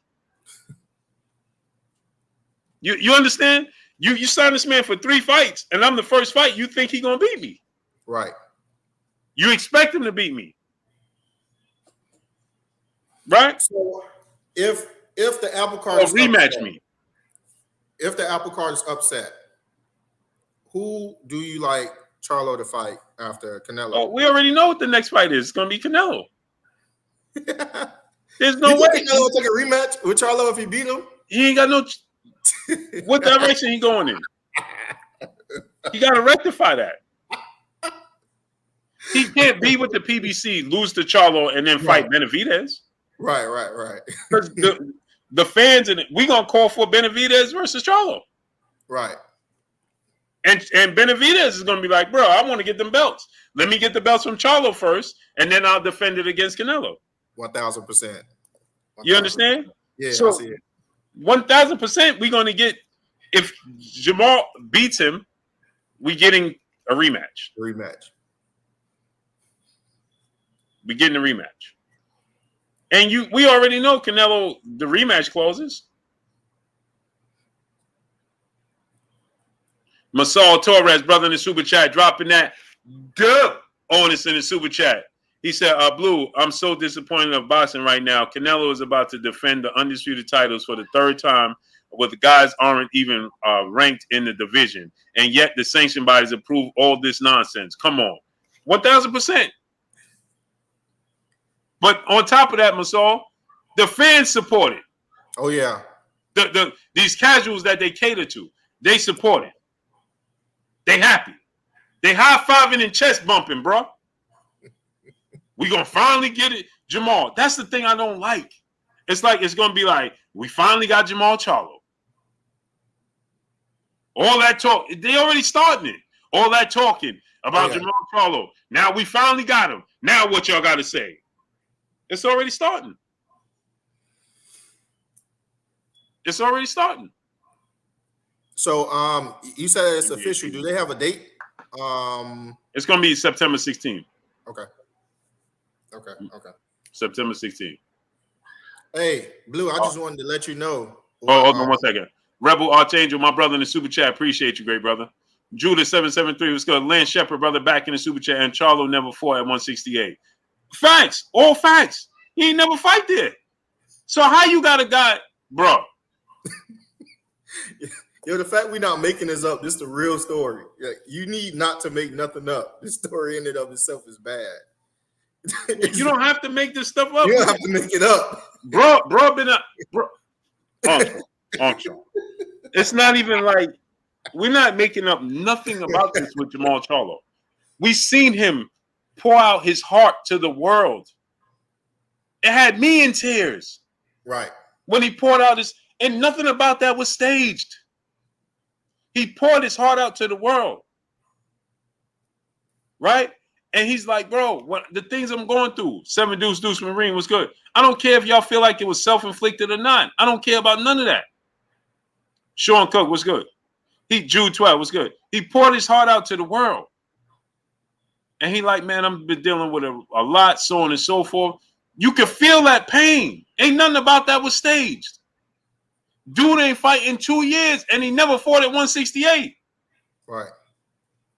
You can see the writing on the wall, man. You know why he was chosen. And we can't say, well, Canelo ain't. This dude just fought. He arguably the most active superstar in all of boxing. 1,000%. 1,000%. This dude fighting 2 and 3 times a year. But go ahead. What you was gonna say, great brother? Yo, you cooking so bad, man. I'm following you, man. Bro, it's disrespectful to us as fans. Right. If you're a hardcore, if you're a real fan, you should feel slighted. Like, bro, come on, man. Come on, man. And again, I can't say this enough because, you know, people going to take what I say. They're going to take it as, oh, Blue disrespecting Jermall Charlo. I'm not disrespecting Jermall Charlo or anything. I'm just saying he's a warrior. He's a soldier. He's going to come. He's going to accept the fight. He's going to take the challenge. He ain't going to turn it down. He ain't going to tell you he need a tune-up or none of that. See, but Blue, that's just what it is. You know, Charlo has fooled all of us. It's the art of deception. You got to make them believe. See, he had this fight in the bag. You see what I'm saying? He read the art of deception. Goddamn it, this is all part of his plan. We just in it, like my boy George Kambosos. This is George Kambosos. He had it all planned. You know what I'm saying? He ready to fight Canelo. You know what I'm saying? I wish that was true. But the fact is, it's not true. The fact is that he is going through something. The fact is that he do look like, you know, food. Right. You know, I wish I can laugh about it and say, oh, man, you know, he just did this on purpose. But in all actuality, we don't know what we're going to get.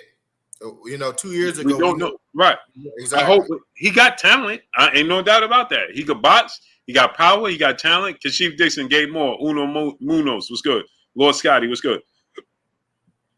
He got talent. He could box. He could do all those things. So Memphis 10 was good. Would I be surprised if he got out there and put on a dazzling performance? No, because he's talented. I'm just saying, I hope he's able to reach into that bag and pull it out with the position and the timing of it. That's my thing. Right. No, I got you. You know what I'm saying? Shua Loco, what's good? Canelo Alvarez, Ishmael fighting in 168. Yeah. Lord Scotty Blue, what you think about Benavidez ducking Morrell? He ain't gonna duck him. They're gonna fight. They're gonna fight not to. He was just trying to leave his options open.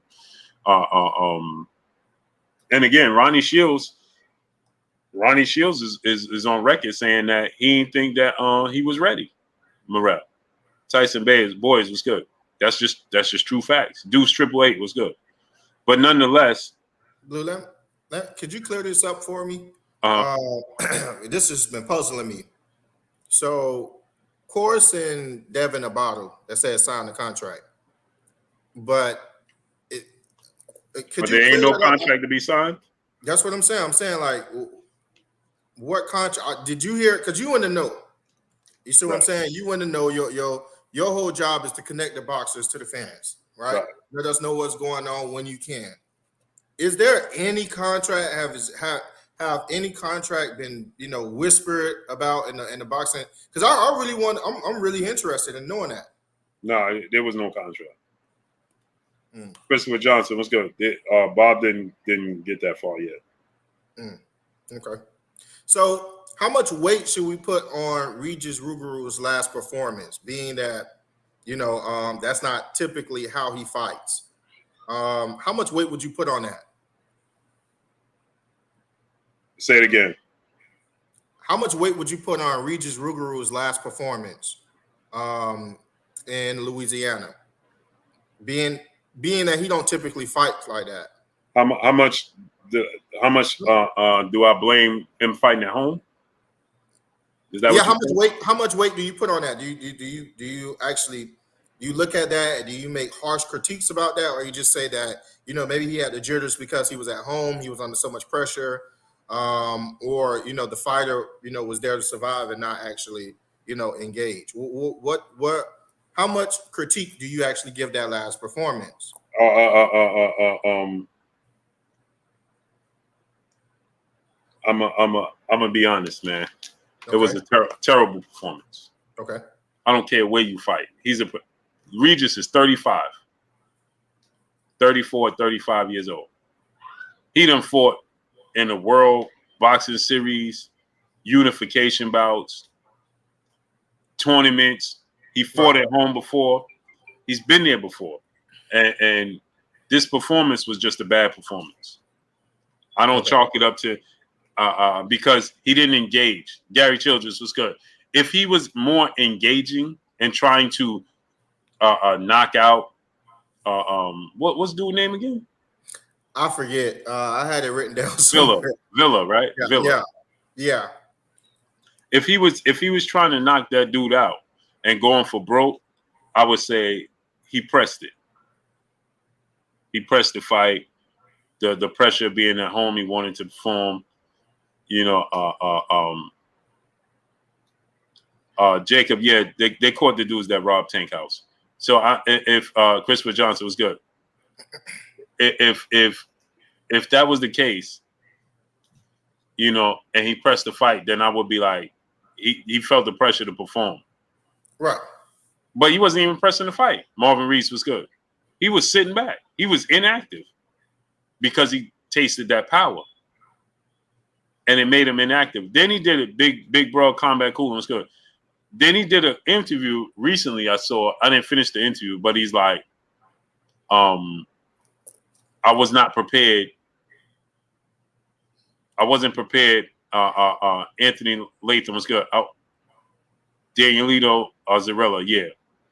He said, I wasn't prepared for this style. I should have been prepared. Bro, you are a vet. You should be prepared for every style that's presented to you at that stage of your career. Right. Devin Haney, just think about this, Armstrong. He's 10 years older than Devin Haney. Just let that sink in, bro. Right. He's 10 years older than Devin Haney. What you mean you wasn't prepared? There should be no such thing. So, and especially, you thought you was gonna go blow old boy out. Mm-hmm. He showed what they always tell you about. They always tell you about watching film. I don't watch film because he could present a whole different challenge. That's up to my team. On that night, right. He presented a whole different challenge, and he had no answers for it. Right. Which tells me you can't beat Tio. You're not going to beat Devin because they're capable of fighting in any manner. Right. Right. Tio could come forward if he want. He could box if he want. Devin, we know, could box. And if he want to stay in the pocket, he could do that too. Right? So how much would you weigh?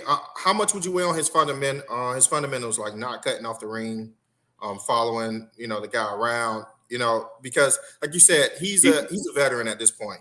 He's athletic, but he's stuck in his ways already. It's too late. He's too comfortable being flat-footed.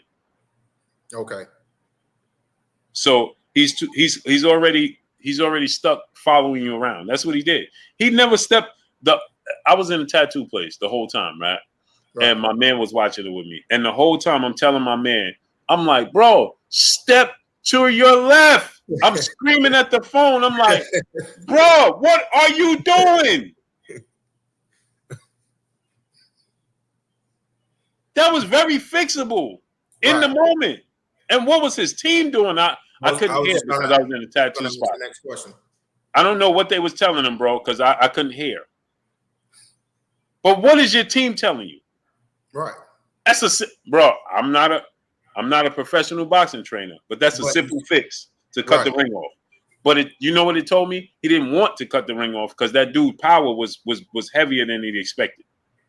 It looks like he got hit behind the ear a couple of times. You think it could have threw off his equilibrium to a degree or something like that? That's possible. King Cav, what's up? No, let me tell you what happened. That straight right hand. Yeah, that straight right hand in the first round. Yo, Regis, I'm trying to help you. Bro, that straight right hand in the first round, he was like, not tonight. Not in front of my folks. And remember, he admitted that was a knockdown. Right. He said when he looked at it again, I do like that about Regis. Regis seemed like a stand-up guy. Very honest. Yeah. He said now that he looked at it again, he said, yeah, it wasn't knockdown. I'm trying. Very honest. Somebody said blue is cut dry. Yeah, exactly. Yo. I'm gonna keep it 100. See, that's why people don't like me, man. Right. People either love me or they don't like me. There's no in between, but they can't help but to watch me because I'm gonna give you my truth. It may not be the truth, but it's my truth. But more often than not, you're pretty objective though. Your truth never really conflict from what I see. Conflict with reality. Because you know why, Armstrong. Right now, you can say, "Yo, Blue, X, Y, and Z, boom, boom, boom. You was wrong about this. Check this out again." Right. I'm gonna check it out and be like, "Yo, Armstrong, you was right," and I'm gonna publicly say, "Armstrong, you was right. I was wrong. I can stand corrected." I don't have a problem with that. As vocal as I could be, standing on my square and tell you and plant my flag how I feel like I'm right, as I could do that with the same amount of energy, if not more, to tell you I was wrong. Right. And that what helps you grow as a person, and that's what helps someone actually have stock into what it is that you're saying. You know what frustrates me is when people pretend that they don't see what I'm talking about, and then they keep going like, nah, and then they want to move the goalpost. Right. Well, the sky. You know, the sky. You said the sky was blue. It's just not. It's light blue. It's not royal blue. Well, you said it was blue. You ain't saying. You ain't specific. You understand what I'm saying? Right. Like, am I in the business of boxing or am I not? Right. You understand? 1,000%. So Lance Shepard, hold on, let me get the super chat. Lance Shepard, brother, in the super chat, dropping that cinco on your boy Blue and A side. He said Charlo by stoppage in 10. Check it out. Check it, Houston. Stand up. Let's get the duck out of here. Salute, Lance Shepard. All facts, bro. My brother, Charles Edward Cheese. My brother in the super chat dropping that. Hundo on your boy Blue in the super chat. Salute to you, King. I appreciate you 1,000%. You already know. Salute to my brother Charles Edward Cheese. Dropping that. Hundo on your boy Blue. Appreciate you, great brother. Sports Fanatic, what's good? The Queen, Jay Lynn, in the building. Peace and bless to the Queen, Jay Lynn. Jay Lynn done snuck in here. Jay Lynn done wait till the class started. She's sneaking in the back. Yeah. You got the V-Rock, what's good? Tony T, what's good, great brother? Well, I knew Jay Lynn had just messaged me, so I knew she was talking about something else. Yeah. Dion Dub, my brother in the super chat, dropping that cinco on us in the super chat. He said, real talk, I wish all fighters kept it 100 about their performances like Regis did. LOL. I agree with you. 1,000%. I agree. We will have the best fighters because that will mean that they're being really honest about what it is that they're doing in the ring. They can go back and work on it. 1,000%. Yeah, my thing is this, right? Like, so whether the fighters agreement, whoever, I stand on my square. When Terrence Crawford came to me in 7-Eleven, I stand on my square. Errol Spence came to me at the press conference. I stand on my square. Anthony Joshua came to me at the press conference. I stand on my square. Yo, it's so Tyson funny. Fury. Let's delve into that a little bit because that happened and I wasn't able to get on with you and speak about that. It's so funny how people were so eager to jump on you about Errol Spence, calling you out in the crowd and then pretty much stating that you wasn't rocking with him anymore, that you switched up. It's funny because a lot of people who was actually trolling you, their favorite fighter actually care about your opinion and what it is that you say. They don't even know them. They don't even know that they exist. And there's no slight to that person. It's impossible for them to know that you exist, right? I understand my words very clearly. But you got to understand, they care about what it is that you say and what your opinion are. You see what I'm saying? So that same person that's picking and prying and poking at you, they will jump in your position in the heartbeat for their favorite fighter to recognize them. That person will walk by them but recognize Blue. You know what I'm saying? So let's say your name Eric. Errol Spencer walked straight by Eric and say, "Yo, Blue, what you said on Wednesday wasn't cool." Right. And my thing is this is like Neil Hopkinson was good. D. Rich Richardson was good. And my thing is this is that I just try to be a bridge between the fans and the fighters. That's it. You know what I'm saying? I've been a fan of the sport of boxing forever and a day. Forever and a day. You know what I'm saying? I've been a part of the sport of boxing forever and a day. So I'm not enamored when I see them. It don't, hey, bro, oh, snap, there go. That's not who I am. Milton Welsh was good. You understand? I respect 1,000% what they do, how they do it, and where they do it. And the man still acknowledged what it is that he said, and then gave you your just do and say, "Okay, Blue, what is that you spoke to somebody and said, okay, Blue, what is that you wanted to speak about?" Because I looked at the whole interview. Just think about this, right? Terrence Crawford came to me in 7-Eleven of all places. 7-Eleven with his wife. Right. Walked right past me, didn't say nothing. Bro, why you keep, you know what I'm saying? We had a whole conversation in 7-Eleven. I'm holding oranges and plastic forks in my hand. By the hoagies. He got peanuts and stuff for the kids. You understand what I'm saying? We having a whole ain't no camera on and nothing. Right. I knew Errol Spence was feeling a certain kind of way. Before that, there ain't nothing new. But I could have been like, I ain't going to press conference. Errol might say something to me. Right. No, that's what I'm there for. That's what I'm there for. What Tyson Fury, they attempted to ban me from the Wilder fights. Right. I still went. They still made sure I was good. Down there, Wilder's your man, too. You and Wilder tight. My guy. You understand what I'm saying? It's Miss Pryor to you. Peace, bless, queen. How you doing today? But I do this for y'all, and that's the part that disappoints me because I do it for y'all. And then y'all come here, hey, man, he put you in your place. What are you talking about? I'm just trying to ensure that you see the best fighting the best. Right. The whole Terrence Crawford, Errol Spence negotiation, I didn't stop that. It wasn't happening. Terrence Crawford said, hey, bro, could y'all make a fight happen? And we made a fight happen. So then when people say, oh, man, when you got with BL, I was with BLK Prime before Terrence Crawford got there. But you don't pay that no attention because you don't give what I'm doing any credence until it's something negative. Exactly. Yeah, exactly. I was trying to make a difference before that. Now, once it gets to a certain level, it's beyond my Sakari was good. Once it gets to a certain level in negotiations, but beyond my pay grade. Just like the Boots Ennis and Terrence Crawford situation. All I did was introduce the sides, try to make it happen. Everything else is out. When y'all start talking numbers and paying this and what dates and all of that, it got to the point of dates and everything with Terrence Crawford and Boots. That's beyond my pay grade. I ain't got nothing to do with that. Only thing I could do is suggest, let's put fighter A against fighter B. Let's see if it make it happen. If Terrence Crawford said, listen, I don't know if I'm going to fight Errol Spence, but I need to stay active, what could y'all do? To me, by you even saying that, if someone want to say that Canelo dared to be great, you as the person that come from being a YouTuber and being the voice of the people to the boxers, that's a dare to be great moment. You almost had a hand in a great fight, but we don't recognize that. You see what I'm saying? We don't recognize. To me, when I heard that, and I actually heard Boots' father speak about that, I was like, this validates Blue. That's a dare to be great moment.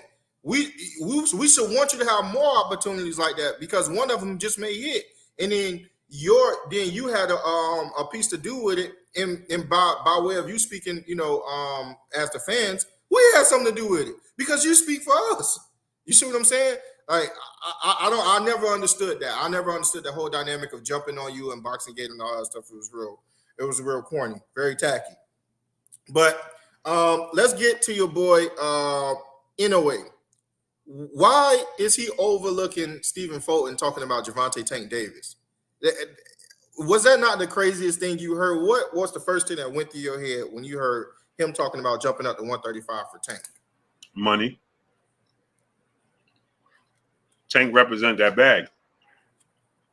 Yeah, but anyway, he's huge in Japan or China, right? Japan. He's huge. If he could do it, him and Tank would be huge. Right. But I don't think he's gonna get past Cool Boy. That's what I'm saying. To just overlook Cool Boy, as if put it like this. Arguably, if Terrence Crawford and Earl Spence wasn't fighting right now, that would be the next biggest fight we're talking about. Mm-hmm. That's literally what happened. Mm-hmm. If Terrence Crawford and Earl Spence wasn't fighting right now, we would be talking about that fight through and through. It's just that fight overshadowed Monster Inoue and Cool Boy. That's a huge fight. And that's not an easy fight. Hey, let's take an intermission 1 second. Sure thing. We're not getting off. No, sure thing. Somebody wants some heat. Yeah, G-Man 1738, my brother in the super chat. You talking spicy about Canelo, drop the link. Then he came back, he doubled back. He said, you're ducking, Blue, drop the link. Oh, man. Okay, so let's give him a form. Let's introduce him. You got to show your face. You got to show your face, great brother. Yo, tell me why I'm riding home from Orlando with the girls, and my wife look at me and say, you you know what I'm getting at, yo. Yeah, I know it's something. Yo, she probably in the room laughing. Yo, she look at yeah. She's like, yo, you gonna pull a Blue? I said, huh? She asked me, was I gonna pull a Blue? She looked at the speed them up. She looked at the speed. Yo, Armstrong had a heavy foot. Yo, hey, I remind her, I say, yo, Blue said he come down to 100 sometimes. He come down to 100. All facts. All facts. Hey, I took. Oh, she in the chat, she laughing. She knows she said, yeah, she was like, you gonna pull the Blue? You gonna Hey, bro, I took my nephew in a slingshot on Father's Day. Right. My little cousin in a slingshot. I came back. My other cousin said, hey, man, did you punch it? I said, no, man. He like 6 years old. No, how old is he? He like 9, 10. Like, did you punch it? Did you punch it? I'm like, man, come on, man. A beautiful day today. Peace and blessings, Queen. How you feeling today? Yo. Did you punch it? Did you punch it? I'm like, what? Man, come on, bro. You know the speed odometers? You have 80, 90. Once you get to 100, you just show your face. Show your face. Just show your face. Hey, I want to ask the queens, right? Yeah. A beautiful day, Jalen, all the queens. Jalen laughing. Yeah. Because I only want to give me a credible answer is Pam. You know what I'm saying? See, women give you a sense of logic. You know what I'm saying? Yeah. We have no logic. So if you doing 100 miles an hour, right, Jalen, a beautiful day. If I'm doing 100 miles an hour, shouldn't it only take me an hour if I'm doing 100 to get to my destination? If I'm 100 miles away from New York, and if I'm 100 miles, the worst part is I actually tried this. Disclaimer. Y'all just see a $300 ticket. Y'all just see a ticket. Yo, who the hell doing 160 on the? Hey, Day, Jalen, if I'm 100 miles away from New York, and I do 100 miles from the point it says this 100 miles to New York. To New York. Shouldn't I get to New York in an hour? Why y'all thinking about that? Let's get to the super chat. Yo. Hey, oh boy, I sent the link. Notice he ain't show up. Yeah. He ain't even comment or nothing no more. We ain't forget about you. This ain't no Canelo. This ain't no Canelo. You ain't gonna wait us out. You ain't forget about you. Yeah, Baller, no, I actually tried it, man. That's what's terrible. Yo. Dion Dell, my brother in the super chat, dropping that Cinco on into the super chat. He said, "Facts, Blue. You've been partners with BLK Brown for years. I remember you used to pin the website in the chat way before Bud Drama. All facts." Hey, where my man go though? A man ran at 100 miles per hour. I don't get that. Mm-hmm. The Queen's answering. They ain't playing. They not playing. 100 miles per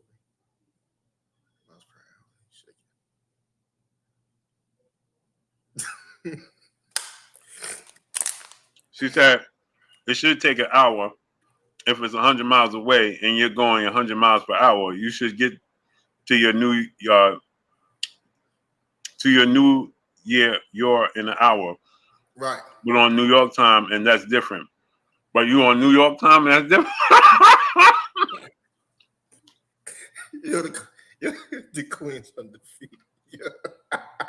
He saw she snuck that left hook in, right.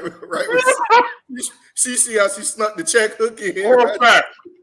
All fact. I caught that one. Oh man. Mm-hmm. Yeah, no, that's funny. That is funny. Nah, man. Hey, yo, that's just a running joke. Jalen said traffic matters, right? Now, I got to counter to that because I asked Armstrong this. Oh, my Let's say I got in traffic. But let's say I was in traffic for 20 minutes. But then when traffic cleared up, I did 120. Look at Armstrong just shaking his head. When traffic cleared up, Yo, I do 120. Shouldn't I be able to make up the difference? Yo, the answer is you going to jail. You going to jail. Y'all don't try this at home. You going to jail. Hey, yo, officer. So check this out, right? This guy named Blue Blood Sports TV. Blue Blood Sports. Blue with the smasher like, you know that guy. And he stated one time before that it was something like if I was going 20 minutes and late, just 120 miles, sir. You going to jail. Hey, you are going laser to light jail. show say you know it. You're going to jail. You going hey, man. Don't follow this. Yo, I kid you not, Day Day and Jalen. I was booking, boy. I'm like, man, I'm looking at the time like I should be able to make up this time.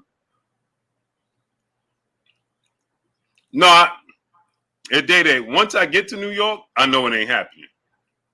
I ain't driving through New York more than 75. But once you get to New York, I'm just saying from point A to crossing the New York state line,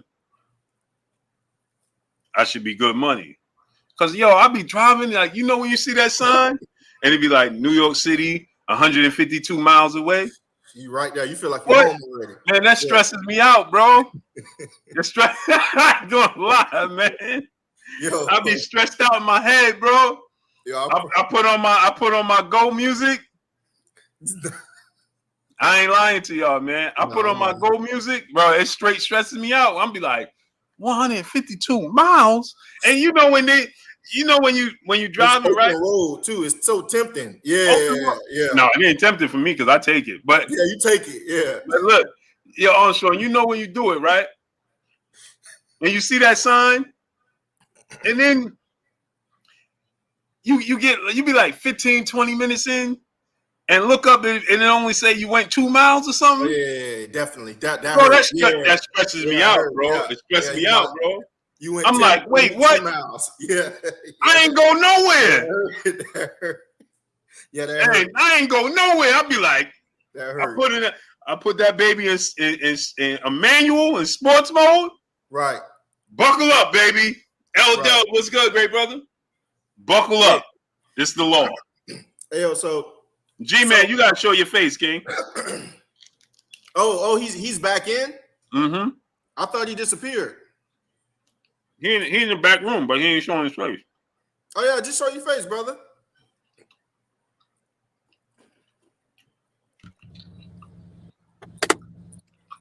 I'm turning the light on, bro. Yo, what's happening, bro? What's good, my guy? Turn the light on. I can't see Hey, you. bro. I respect you, but I see you got your pom-poms out today talking about Canelo, man. What's going on with that? Why you hating on Canelo today?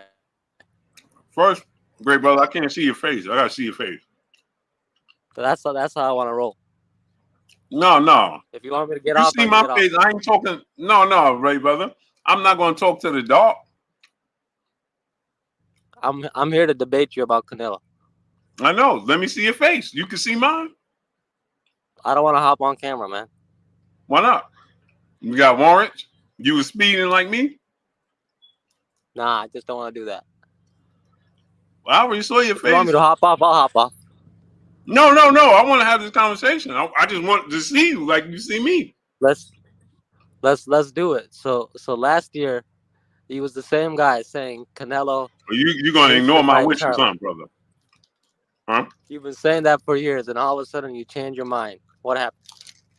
You man. So you gonna G-Man, you gonna ignore my wishes. All right. Let's just have at it. Go ahead, man. Let's have at it. So go ahead. Say what you was gonna say. So Start over. last year, he was the same guy that was saying Canelo should fight Charlo. You got videos all over your page. Canelo needs to fight Charlo. He's ducking Charlo. He's ducking slick black fighters. Now that he's fighting Charlo. Never said that. I heard you say that. Now that he's fighting Charlo, you're saying that he's cherry picking Charlo because he's at his vulnerable stage. That just doesn't make that sense. That's contradicting. Can you explain that? All right. Now, first, don't put a jacket on me that don't fit. I'm uncomfortable with that. I never said he ducked slick back fighters. I actually said that he did fight slick back fighters. I said he fought Lara. He fought Floyd. Right? He fought slick back fighters in his career. I never said he's avoiding slick back fighters. Right? I said he had opportunities to fight Jermall Charlo. Right? Yes or no? Did he have an opportunity to fight Jermall Charlo at 154? Jermall Charlo was sent a contract. And Jermall said that himself, and he never signed that contract. Did he have an opportunity? Why would Jermall Charlo send him the contract when he's the A side? I'm saying Canelo sent him a contract. I twisted. Not at 154? No. Okay. At 160, Jermall was his mandatory, right? Okay. Did he take the fight? Nope. Why not? I don't know. Right. So he had opportunities to fight him when he was what? Active, right? He was active at that time, right? Sure. Okay. So I said last year, right, that he should fight him. That means he was only out the ring for 1 year, right? Uh-huh. That's more suitable than being out the ring for 2 years and dealing with mental health and personal issues. Is that right? If you're saying it like that, but I don't. Hold on. Let's speak facts now. Is it true that he's been out the ring for 2 years? Yes or no? Is that a fact? That's true. Yeah, 27 months. Yeah. Right. Over 2 years now. Right. Is it true that we saw him crying and know he's dealing with personal issues outside the sport? Yes or no? Yeah. Okay. So it's safe to say, did he ever fight at 168? No. So is this the same version of Jermall Charlo that I was talking about Canelo Alvarez fighting? Why wouldn't it be? He's still undefeated. Let's be real. Let's talk facts. He's still undefeated. Okay, let's start over. Let's start over then. Has he fought at 168? No, he hasn't. Okay. Has he fought in the last 2 years? You got the exact numbers of the months. 27 months, you said. That's over 2 years, right? The last time I checked, it's 12 months in a year. 12 times 2 is 24. 27 means that's over 2 years, right? Yes or no? Okay. So he's inactive. Did you see him crying like I saw him crying and saying he need help in dealing with personal issues? We know that, right? Okay. We saw the issues with him publicly, the videos with him fighting with his wife, and we know he's going through a divorce publicly at his kid's school, right? And the cops was called and everything, right? Yeah, we all got problems. Right. Personal I didn't ask you if we all had problems. I'm talking about Jermall Charlo. Did Yep. we see him? Did we see this action? We Because saw we him don't crying. all have. Hold on, let me explain something. We don't all have kids to go through those problems. So everybody goes through different problems, right? Safe to say. So I'm asking you. I'm gonna ask you again. Is that the same version of Jermall Charlo that's active and fighting in the same weight class? I can't say that yet. I gotta see him fight. I'm gonna ask you again, brother. I can't say that, bro. Brother. If we're not gonna be honest here, I'm then being why are we having honest, this bro. conversation? But Okay, you so can't- now I'm asking you again. You're just expecting a specific brother, answer from me, bro. I'm asking you again. Is that the same version, the same person? I'm gonna say yes. How could that possibly physically be the same person? The same He's fighter? still an undefeated I great didn't fighter. ask you what he was. I didn't ask you what he is. Floyd Mayweather is still undefeated. If Floyd Mayweather come back to the ring right now, rematch, yeah, exactly. I knew you was gonna leave. Tomfoolery. I don't play those bozo games, brother. I knew you was gonna leave. Exactly. My man faked the injury. Exactly. I knew you was gonna pull out. Okay, you came back. There we go. Okay, Right. okay. So now I'm asking, so Floyd Mayweather is undefeated, right? Yeah. If Floyd Mayweather came back right now, is he the same fighter Canelo fought in a rematch? He's 46 years old. I didn't ask you that. Is he the same fighter that Floyd fought the first time?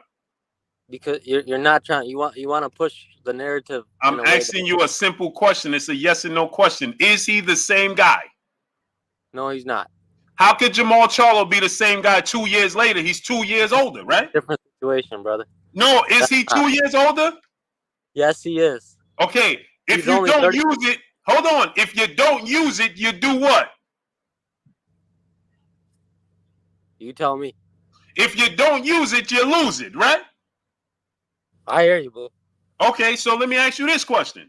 In any other sport, if you LeBron James and you tear your ACL right now and you're out the ring and you're out the basketball court for 2 years, can you say definitively when he come back he gonna be the same as that guy, or do we say he needs time to get back to himself? I don't watch basketball, man. I can't answer that. All right, so what other sport you watch? The only sport you watch is boxing? I watch cricket. All right, so let me ask you this boxing question, right? When Yuriorkis Gamboa tore his Achilles, they said when he came back against Devin Haney, he wasn't the same guy, right? Okay. Because he was outside the ring for a year. Yeah. There's a such thing called ring rust. Do you agree with that? Yeah, I agree. I agree with that. Yeah. Okay, so you agree that there's no way possible he could be out the ring for 2 years and 4 months and be the same guy. It's possible, but you gotta see him fight to say that. It's possible. Brother, I get what you're saying. You understand what I'm talking about, right? I get what you're saying. Yeah. Okay, there's a such thing say called. For sure until he fights. That's all I'm saying. You can't say for sure, but there's a strong possibility that he ain't gonna be the same guy we accustomed to seeing, right? Yeah, sure. Okay, so how could he possibly be the same guy that I said he should fight 2 years ago? I just think you're making excuses, man. No, I'm not making an excuse. Okay, anything I said to you was made up? It's not made up, but okay, so it's all fact, right? Let me ask you a question. Is it a fact that he fought out, hasn't been in the ring in 2 years? Yes or no? That's a fact, yeah. Okay, is it a fact that we know he's going through personal issues and his mind is not in the game right now? That's a fact. Okay, is it a fact that he never fought at 168? Yes, sir. So where's the excuse? The excuse is what you're talking about. His whole. So me giving you a fact about that man is an excuse? Yeah, just like you said, you talking about. You can't be analytical. Wait, J-Man, you can't be analytical. Hold on, Strong, I got it. Wait a minute. Say it again. Go ahead. What you was gonna say? Just like I watched your show, your stream, like a week ago or something. You're talking about how you continuously talking about, oh, look at how big Spence is. Like that's also a built-in excuse. Like you're going into that fight, with a pre-built excuse. Spence big, he might beat Crawford, right? And I like Bud. I support Bud. I'm rooting for him to win. But it just sounds like excuses. So you guys want the fights that you want. I'm glad you said that. Hold on, let's stay right there. That's all it is. Hold on, stay right there. I'm glad you said that. Who was the first person that said Terrence Crawford is too small? Okay, Spence said that. So what? So how could I build up an excuse when Errol Spence himself said that he's too small? Because you're close to Crawford. That's Brother, why. that don't make sense. I'm gonna ask you again. If Errol Spence himself said that Terrence Crawford is too small, how did I make the excuse saying that? I never said he was too small. Errol Spence said he's too small. I said, oh, there is a clear size difference. I never said it was an excuse. Terrence Crawford, Errol Spence's Jose Benavidez Jr. is bigger than Errol Spence. There was a size difference. Kell Brook is bigger than Terrence Crawford. There was a size difference. I didn't use that as an excuse. I just pointed out the obvious. I just think coming from you is just a little bit suspect. That's all. Why would it be suspect? That's all it is. Oh, okay. When you watched it, did you see one bigger than the other? A little bit, nothing too crazy. I'm gonna ask you again. When you watched it, did you see one bigger than the other? One bigger than the other, yes. So how's it an excuse? You're just making excuses. That's what I think. Okay. I don't think it's something that we need to talk about. Why not? When you watch the tail of the tape, do they tell you the size? They tell you the height and the weight, which should be Oh! the weight should be the same. When they tell you when they tell you the tail of the tape, they give you the height, the weight, and the arm reach, right?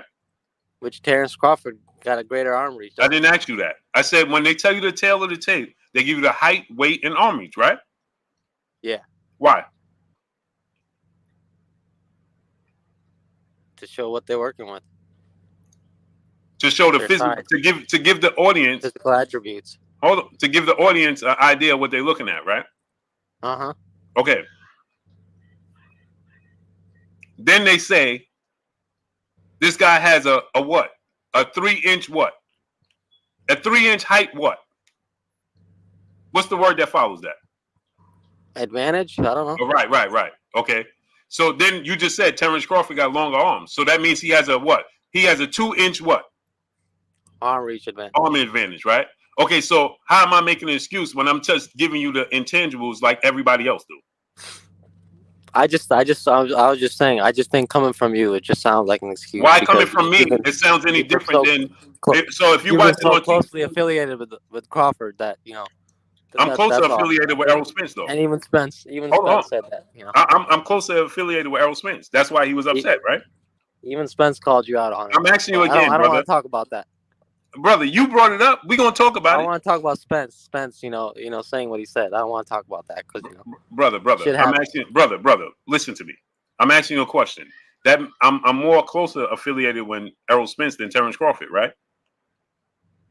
No, I don't think so. Not based off of your actions since last November. What actions? I'm gonna tell you this right now. Let me start this off. When you play silly games, you're gonna win silly prizes. So now, what actions?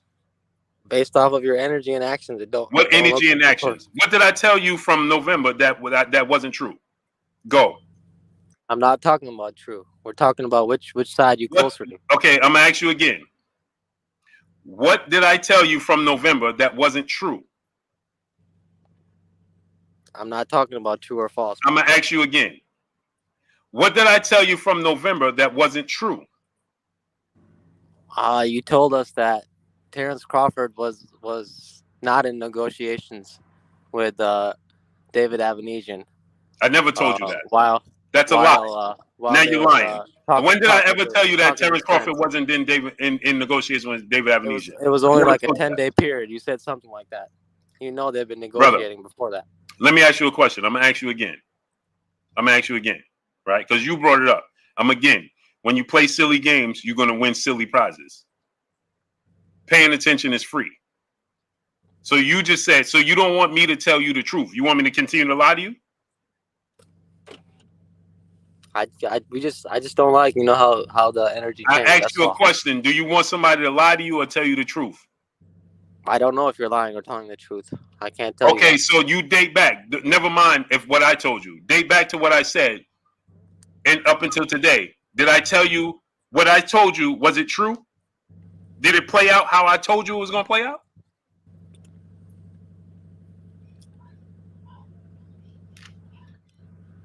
Cat got your tongue? Cat got your tongue?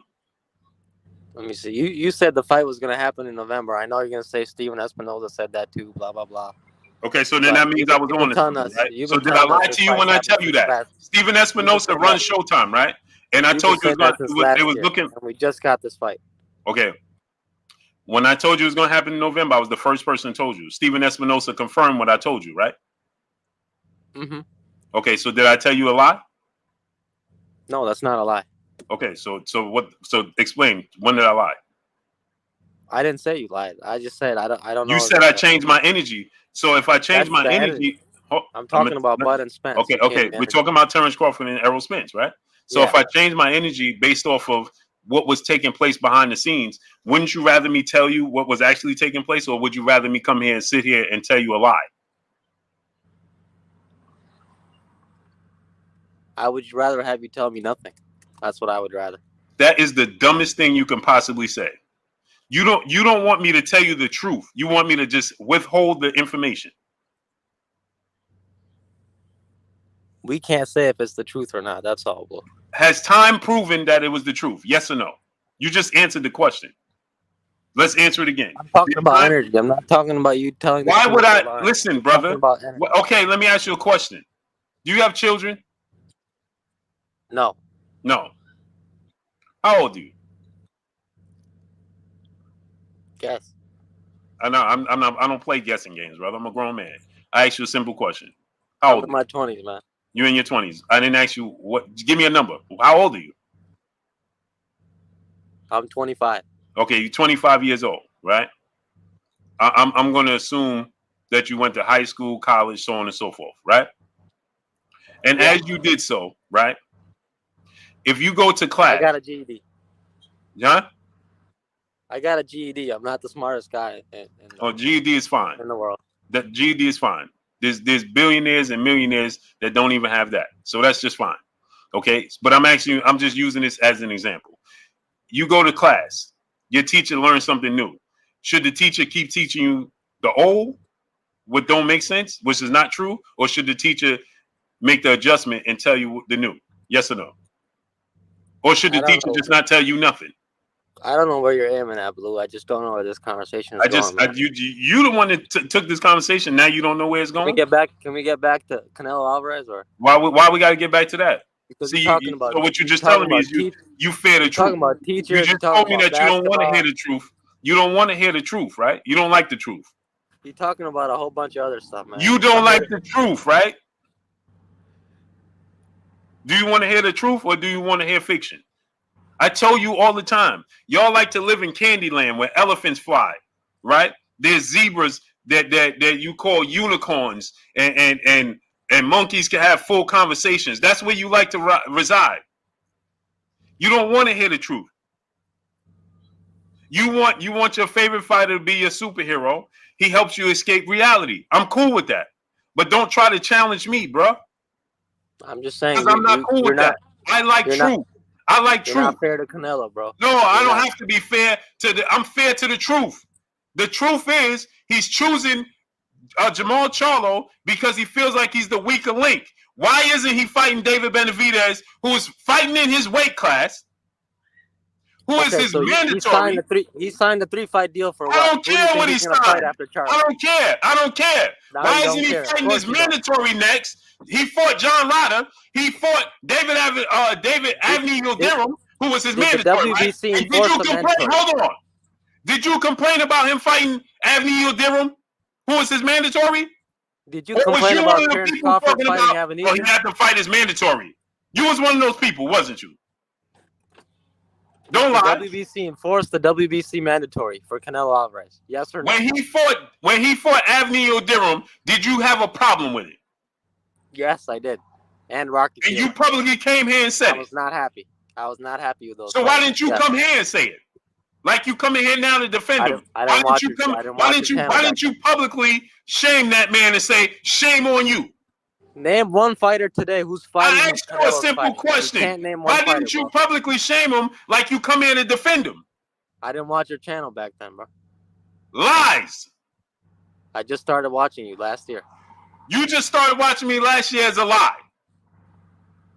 How you gonna tell me what I'm doing, bro? You just said that 2 years ago. I said that Canelo should fight Jermall Charlo. Oh, I said that 1 year ago. That's when I started watching your channel. So when the day I told you, like Manager Marty would say, roll the tape. Hey, listen, what tape is he rolling? Because that tape popped, rolled down the street, and got deleted. I don't know what tape you rolling with that dude. No wonder you lost. I agree, Manager Marty's a troll, man. He just be on your case for no reason. Because he a fan. Yeah, he's a fan. He makes every single video about Crawford. Crawford should do this. Crawford should do that. Well, tell me where I lied. You got me shoving my protein in my mouth, man. Canelo signed a 3-fight deal. He's going to fight David Benavidez. You want to talk about Canelo ducking David Benavidez, but you don't talk about David Benavidez ducking David Morrell. Can you help me out with that one? No. He's going to fight David Morrell in October. Oh, you know that? Is that a fact? Is that a fact? And in fact, nothing is a fact in boxing. Because Benavidez denied those claims. I'm going to tell you again. And Morrell called him out for it. Because he said that he wants to fight Jaime Munguia, which ain't going to happen. He's going to end up fighting David Morrell in October. So is David Benavidez ducking Morrell if he doesn't fight him? Hold on. You like to call out hypocrites, right? Didn't David Morrell and his team say they wasn't ready for David Benavidez after his last fight? Yes or no? I'm talking about what they're saying now, not back then. Oh, so what they said after their last fight don't count, huh? They changed their mind, obviously. Things happen, man. We change opinions. Mm-hmm. So it's okay. He could be a hypocrite, right? Uh-huh. You just said that he trashed David Benavidez, but him and his team just said that they ain't ready. But now you're saying David Benavidez is ducking him. How? If David Benavidez set his sights on a different direction, because this man talking about he ain't ready to fight me, now all of a sudden he changed his mind, he ready to fight me, I'm supposed to jump at his every beck and call? I hear you talking, Blue. Don't hear me talking. Listen. I'm asking you again. So David Benavidez is supposed to jump at that man every beck and call? David Morrell called him out for being a duck, and you don't want to talk about that. You want to talk about. So let me ask you a question. Let's get to the nitty gritty.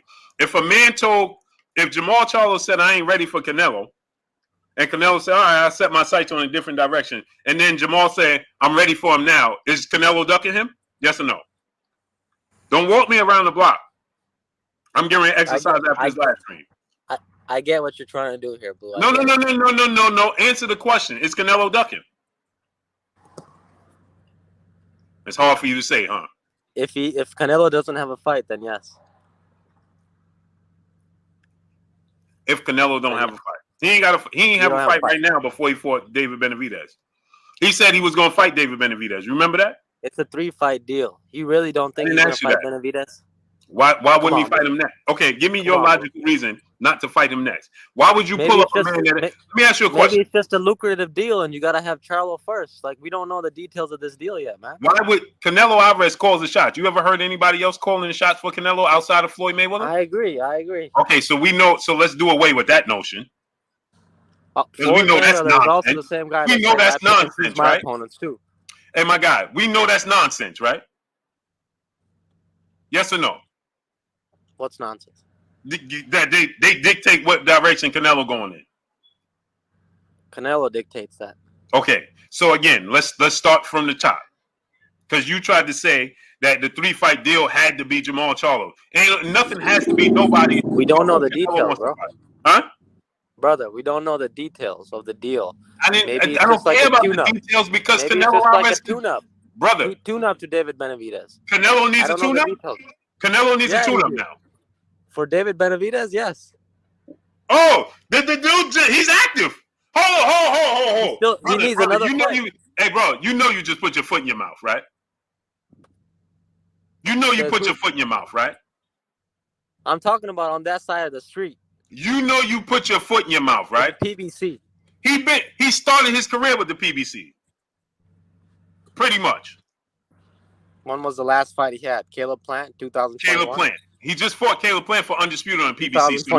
So hold on. Now he got to warm up to the PBC is what you're telling me? But then he left. Now watch this now. This is what I tell you, brother. Let's deal in truth. It's better to tell the truth once, and you can keep continuing to tell it.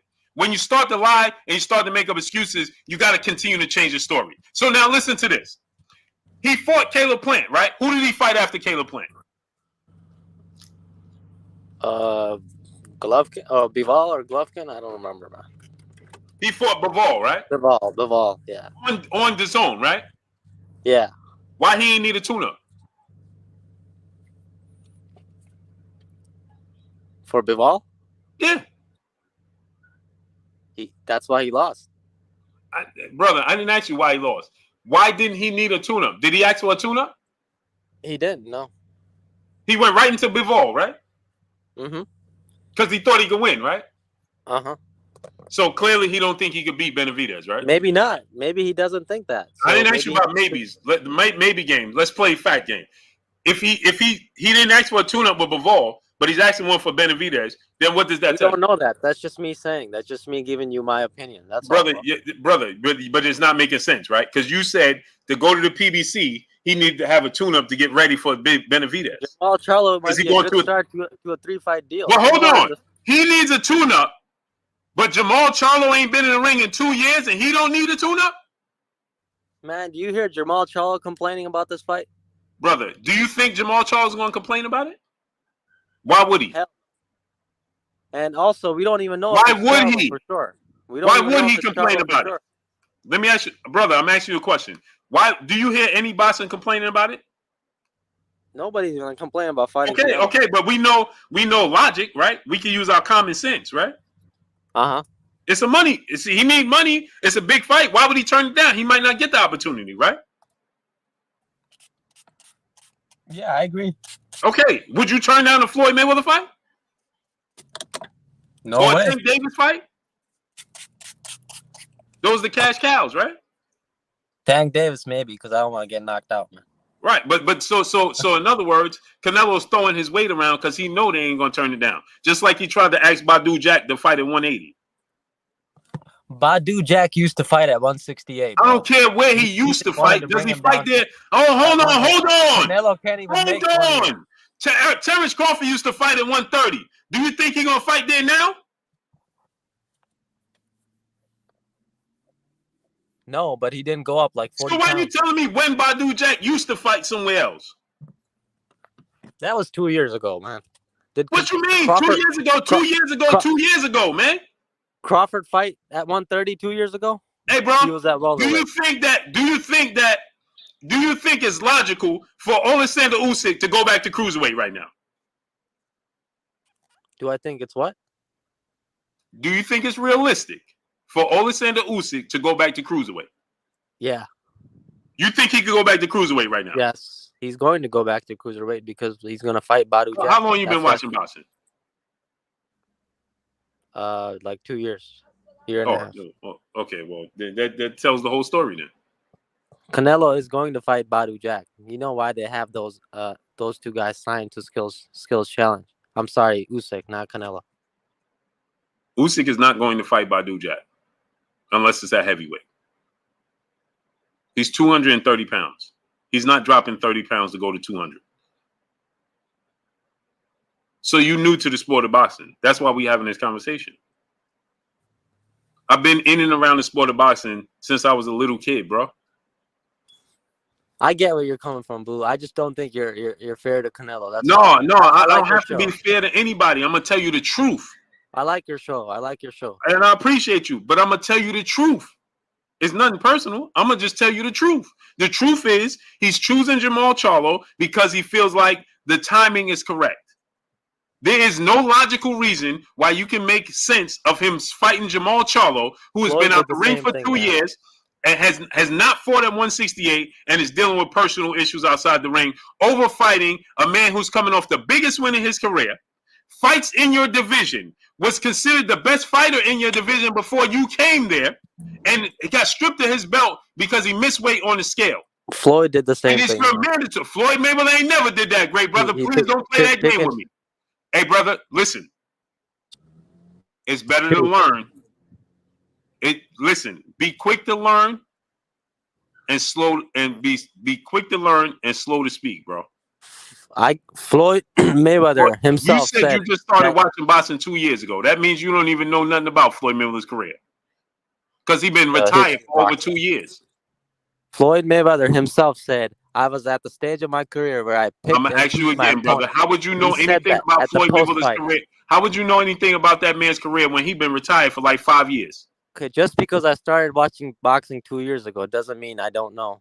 Okay, so what would you possibly know about Floyd Mayweather's career if you didn't even watch the sport? I just gave you an analogy about basketball. Can watch stuff let me say this. I just gave you an analogy about basketball, and the first thing you said was, "I don't watch basketball." I don't. But now you're going to put this jacket on Floyd Mayweather, and you just started watching boxing 2 years ago, and this man been retired for 5 years. I saw Floyd say it himself on Fight Hub, man. What did he tell you? What did he tell you?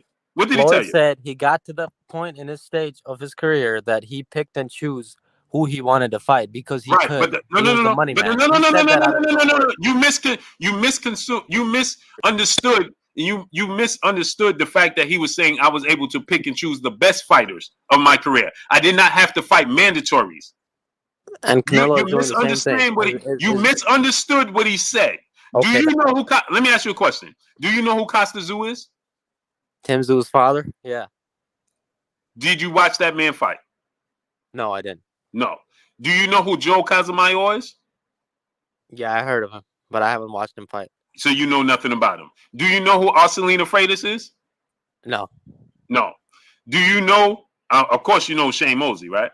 Yeah, Shane Mosley. Okay. Canelo beat him up. You're familiar with them, right? Yep. Are you familiar with Prince Nassim Hamed? Yeah. Are you familiar that all of these fighters ducked Floyd Mayweather? I don't know the details about that.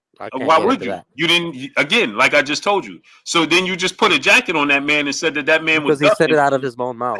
Brother, I just told you. You misunderstood what he was saying. When he got to a point in his career where he was bigger than the belts, he was bigger, so he picked and chooses. So he chose to fight everybody coming off the biggest wins of their careers. Did you know that? Now go back and do your homework and look at all the fighters that he said he chose to fight. At the time he chose to fight them, they all was coming off the biggest. Knocked out a few times when he fought. Brother, they was all coming off the biggest wins of their career. Did you know that? Were you aware of that? Yes. Okay, so then how could he possibly cherry pick when he fought the best who was coming off their biggest win? Now let me ask you a question: is Jermall Charlo coming off the biggest win in his career? No, he's been fighting both. Okay, so then it ain't the same thing, is it? All I'm saying is that Canelo is picking and choosing because he coming can. off the biggest win in his career when Canelo fought him this last time? You said what? Did Triple G come off the biggest win in his career when Canelo just fought him this last time? He had the biggest wins of his career. I didn't ask you that. I'm gonna ask you again. Was Triple G coming off the biggest win in his career when Canelo Alvarez fought him this last time? Yes or no? Not for the third fight. No. No. Okay. Was John Ryder coming off the biggest win in his career? Zach Parker? No, I don't think so. No.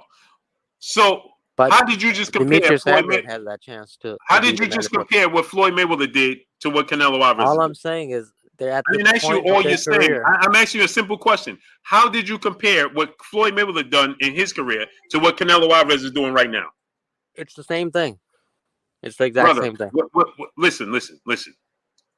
I'm gonna ask you again, brother. I just gave you an example. Now there's choosing. There's a such thing as called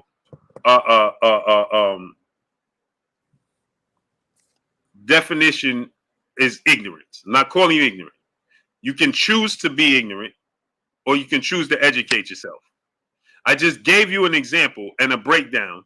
And you just understood that they did not do the same thing. And in defense of your favorite fighter, because you are afraid to place and hold your favorite fighter accountable, that you don't want to admit truth. So then what you're doing is, what you're doing is now you're just going to say, well, it's the same thing. That is the definition of being ignorant. Boo. Right? You want me to answer? What I'm asking you is, if I just gave you I just gave you the rundown. I just gave you the rundown, and we just had this whole conversation, and we just agreed that Floyd Mayweather fought all the best fighters in the second half of his career when he became Money Mayweather. They came off the biggest win of their career. Canelo Alvarez is fighting all these fighters, and they're nowhere near coming off the biggest. So there's not the same thing, is it? So you're telling me Canelo Alvarez is not fighting top Is quality it the fighters? same thing? What? So you judge based off them coming off of their biggest wins in their careers. Thing? Is it the same thing? Come on, boo. Is it the same thing? You're trying Is it the same thing? to answer in a certain way. I don't want to follow that track, man. No, I didn't ask you to answer. It's a yes, brother. Hey, I had a really good conversation with you, bro. Stop, bro. Carry on your show, man. Bro, I gotta get some food. Brother, stop. I asked you a simple question. It's a yes or no question. Is it the same thing? Yes or no? Yes. Okay, I'll see you later, brother. All right. Good talk, man. Yes, sir. They make you lose your brain cells, brother. See, people choose to stay ignorant. That's silly. That's what we deal with in the sport of boxing. That's why the sport of boxing is in the state that it's in. Because then people just choose to stay uneducated about what's going on. The first thing you did was place this jacket on Floyd Mayweather. And when I showed you that's not the case, instead of you just making an adjustment and saying, hey, man, you're right. I didn't notice that. I didn't know that. You still want to say, because you've been trained so long to say this was the case with Floyd Mayweather, and you can't just come out and tell the truth, because telling the truth means you have to hold your fighter accountable. Mm-hmm.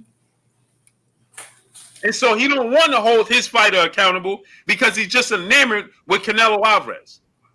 If I ask you a reference in basketball and you tell me I don't watch basketball, so I can't respond to that. But then you can give me a breakdown on Floyd Mayweather, but you just started watching boxing 2 years ago, and this man been retired for 5 years or longer. Right. So you know nothing about his career. And YouTube ain't going to educate you about Floyd Mayweather's entire career. So you know nothing what's going on. Right, you're able to see the fights, but you can't see the context what led up to that fight and why he chose. Yeah, but you're going off of what people told you, not what actually took place. There's a difference. And so my thing is, when people do that, that's annoying because you are directly hurting the sport of boxing. Educate yourself. Don't come here and tell me it sounds good. Everybody says the same thing. Floyd Mayweather. You look at the chat. As soon as you say something about Canelo, the first thing everybody start to do in defense is say Floyd Mayweather did it. That is 1,000% true. And don't even know what they're talking about. Floyd Mayweather did it? No, he didn't. Right. No, he did not.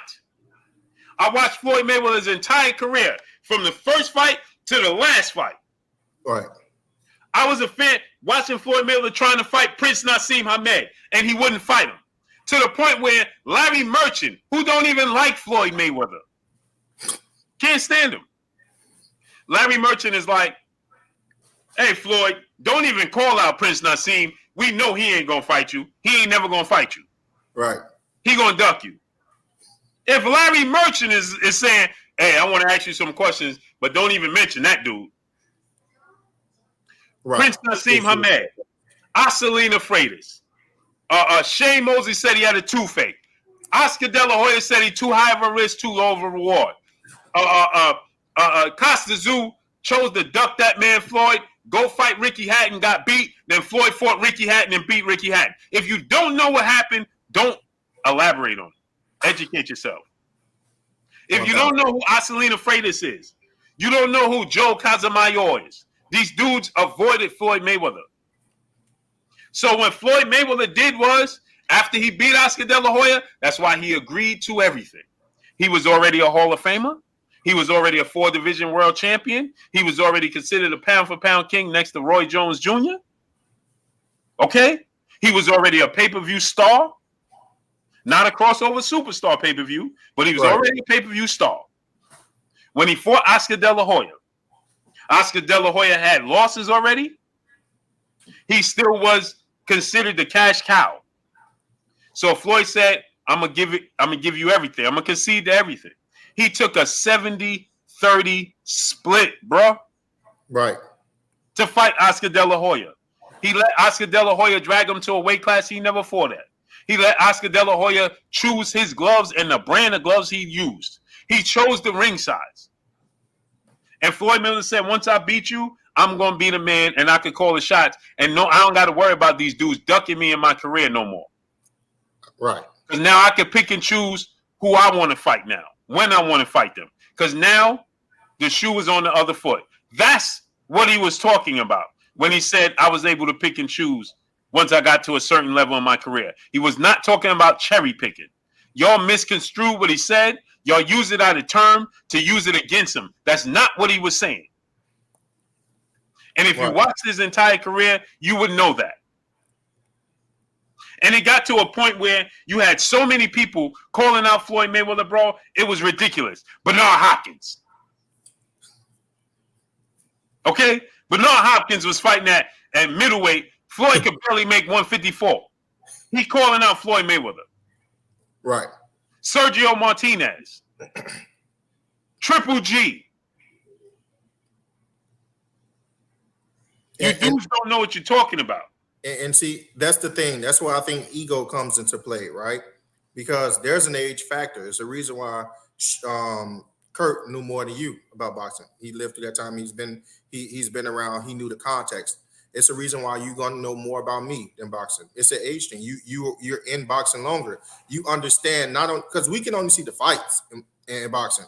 We don't understand what led up to that fight, who ducked who, how long it actually took to make that fight, what you had to go through, what did the contracts look like. All of that stuff matters because it tells a bigger story at the end of the journey.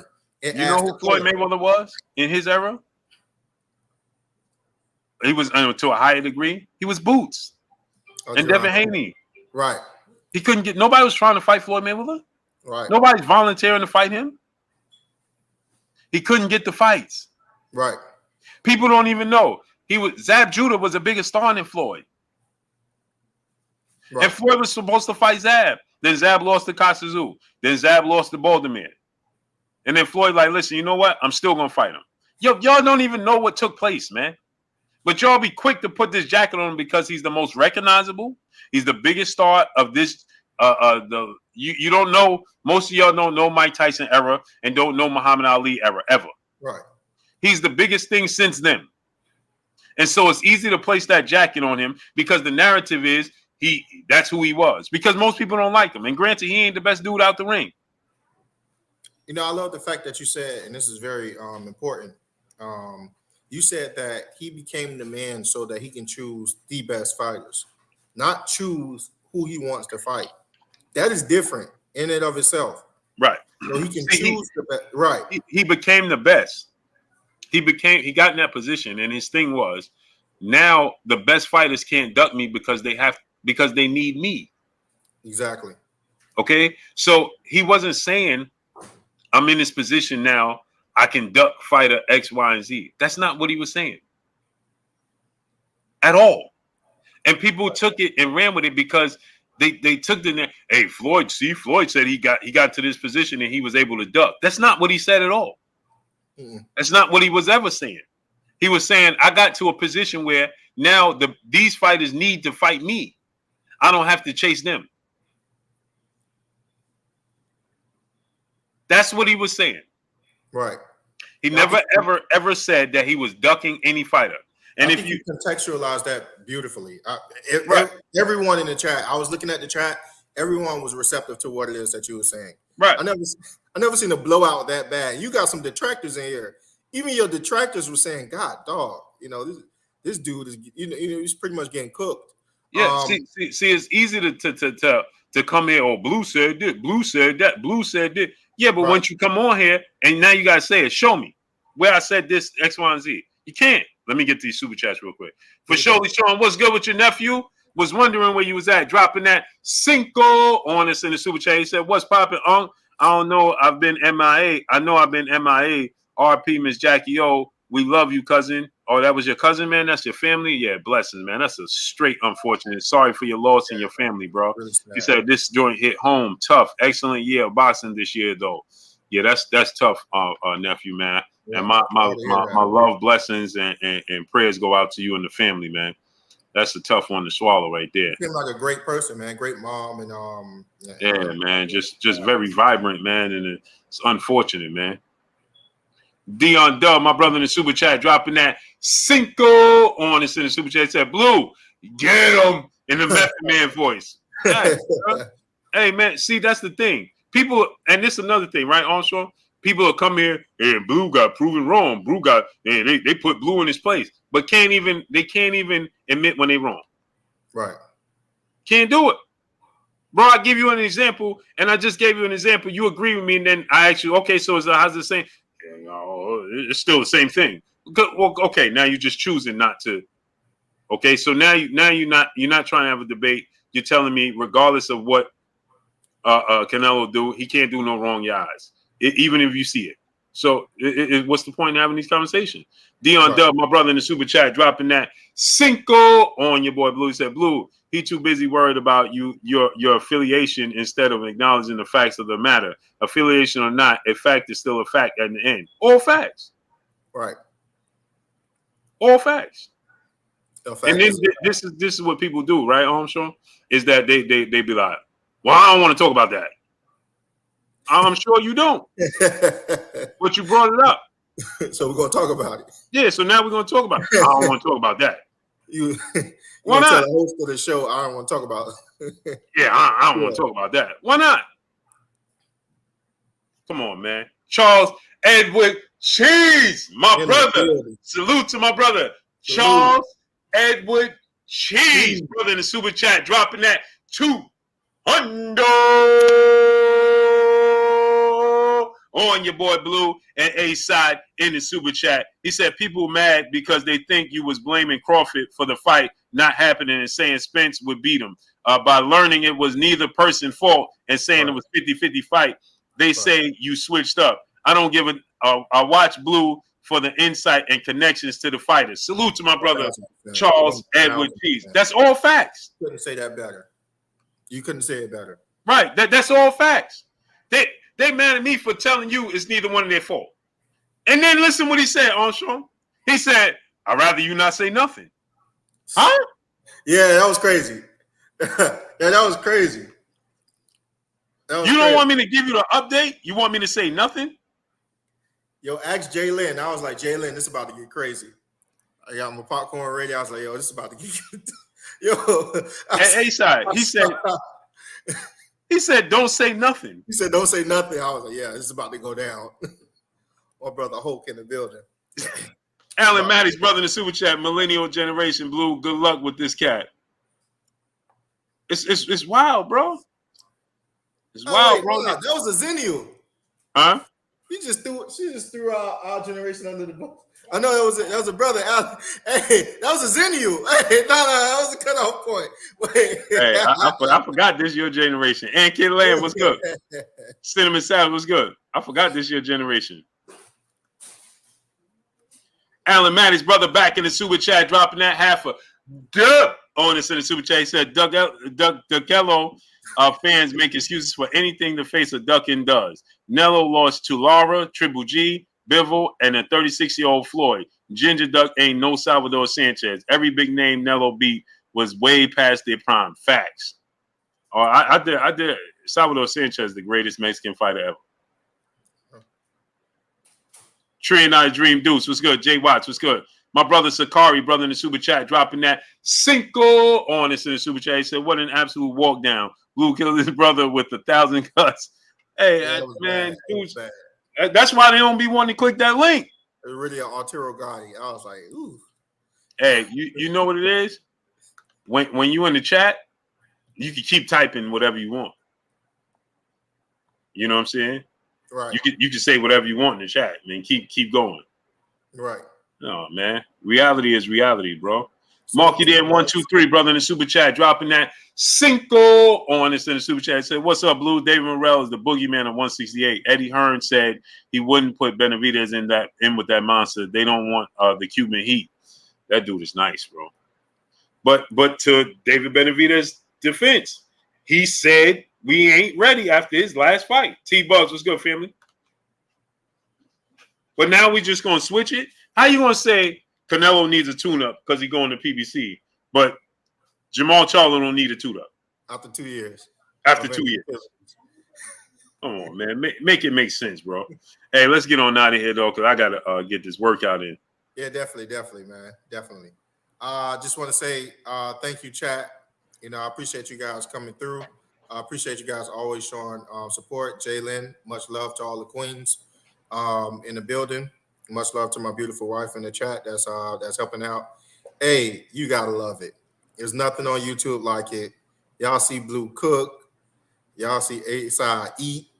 You know, this it was just a home cooking. Everybody got a piece of that plate. That was a barbecue that we're gonna remember for the longest. You know, I hope that brother stay a fan and come back. You know, it's all fun, but you know, he have to learn. You know, the thing is, we can call ourselves boxing fans, of course, but you got to respect the fact that Blue was around. He understood the context of that time.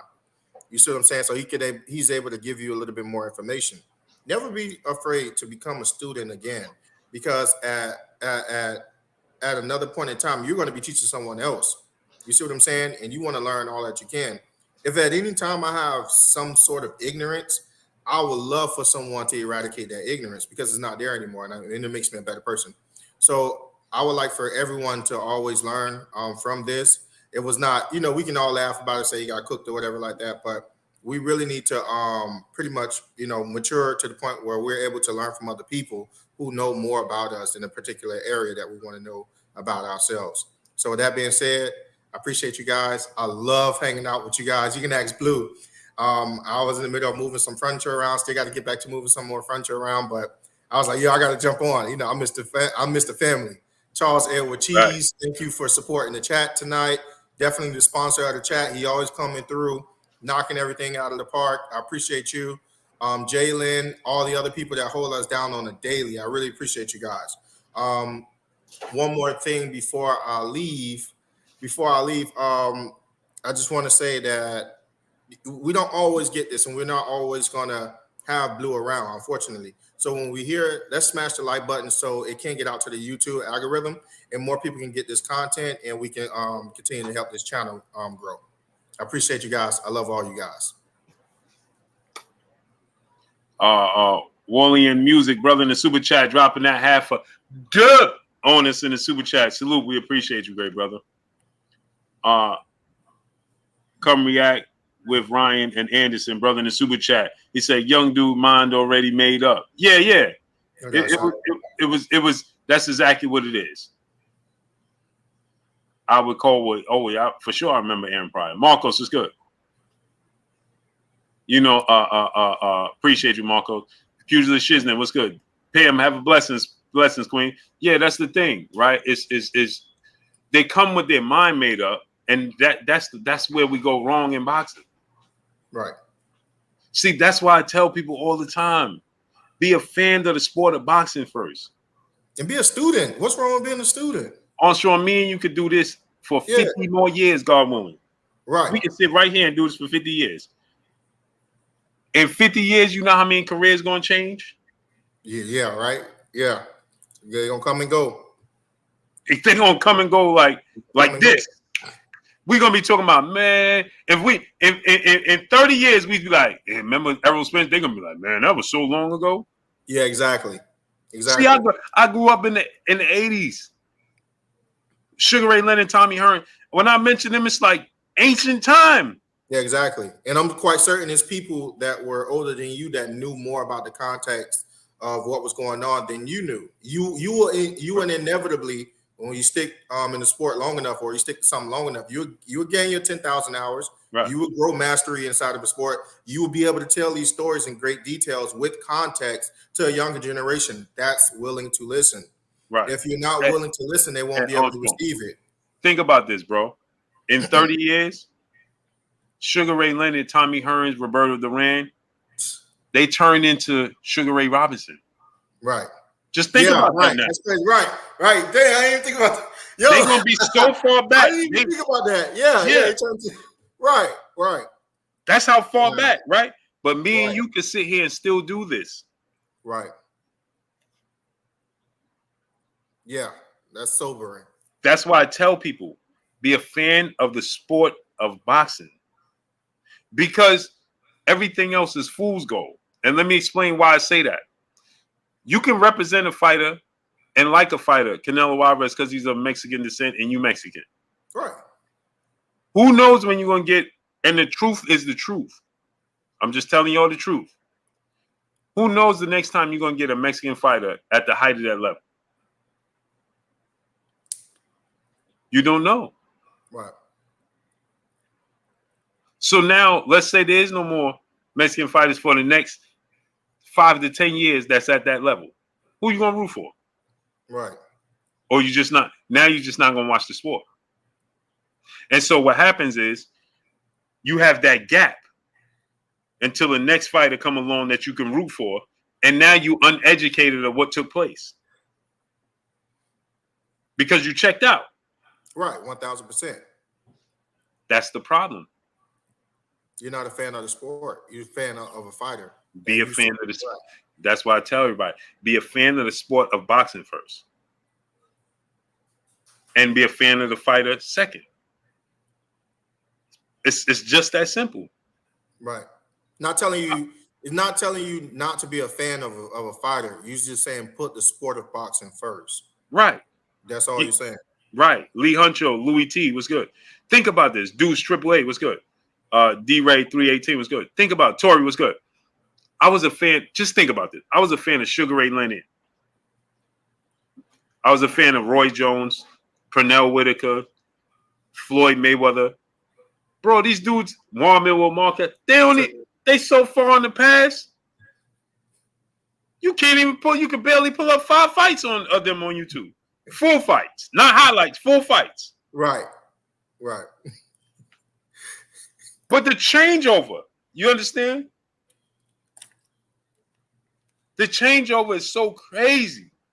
Well, what would you say the duration of a fighter's career is? Like for Today's time? For the most part. Yeah, for the most part. Today's time, it's I believe it'll be shorter. Social media, money's bigger, less commitment. Mm-hmm. Less drive. No, 5 to 10 years.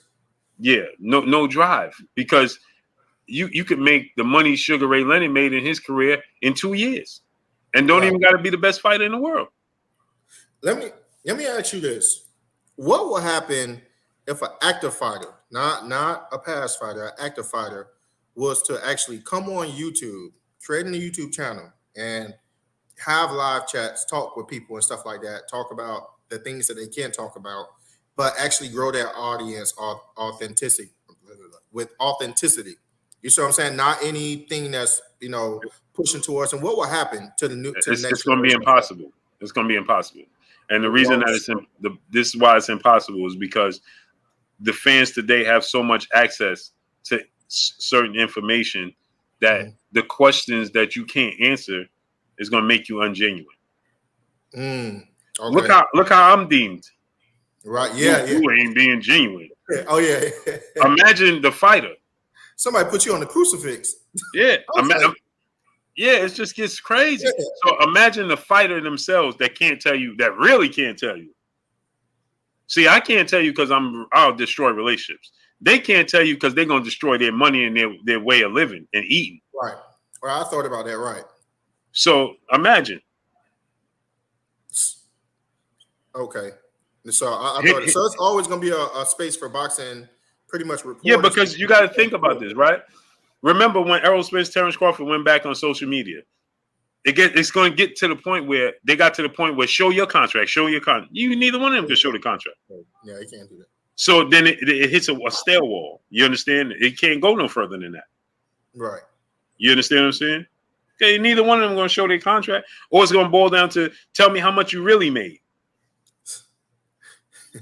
You understand what I'm telling you? Right. How much did you really make?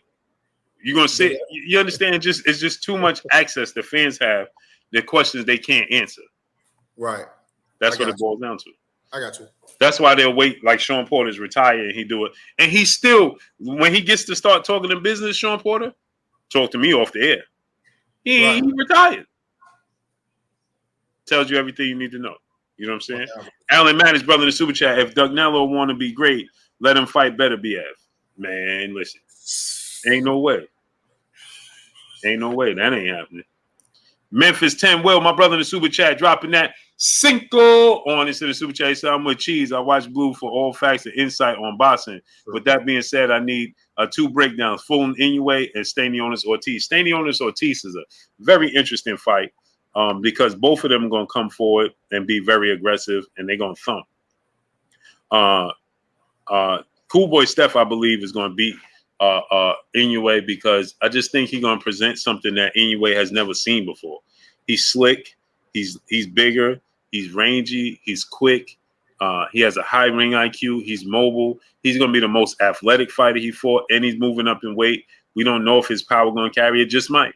But hitting him and pinning down Cool Boy is going to be difficult. He had a tough time with Nonito Donaire. He's going to have an even tougher time with Cool Boy.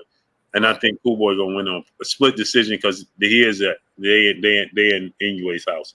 Stanionis Ortiz, I have a feeling like my thing with the thing is I don't know what version of Ortiz we're gonna get because of health issues.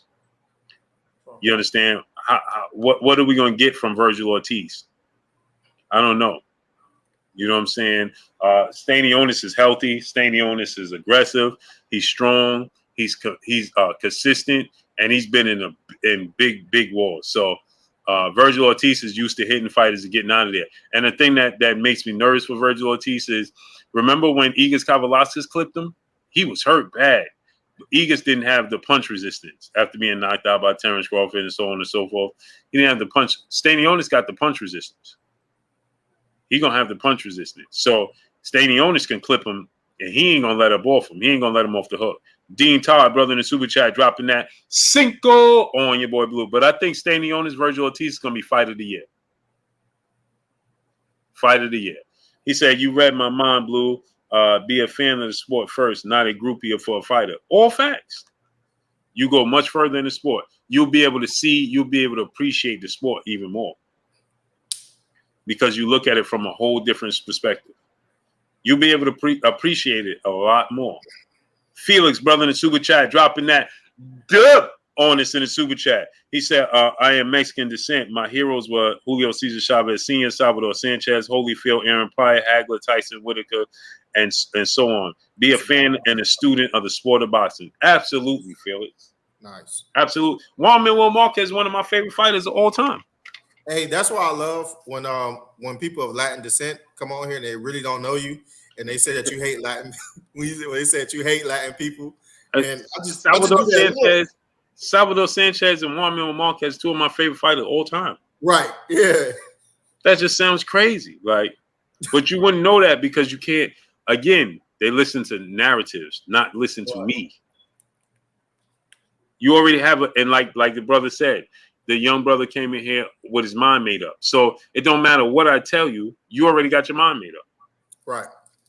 So you ain't listening to what I'm saying anyway.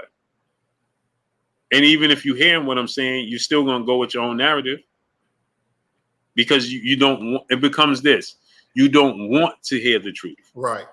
You want to hear, like I always tell people, you want to live in fantasy land. You choose to live there. Right. That's a choice. When I just educated you on the situation with Floyd, it's a choice to stay uneducated.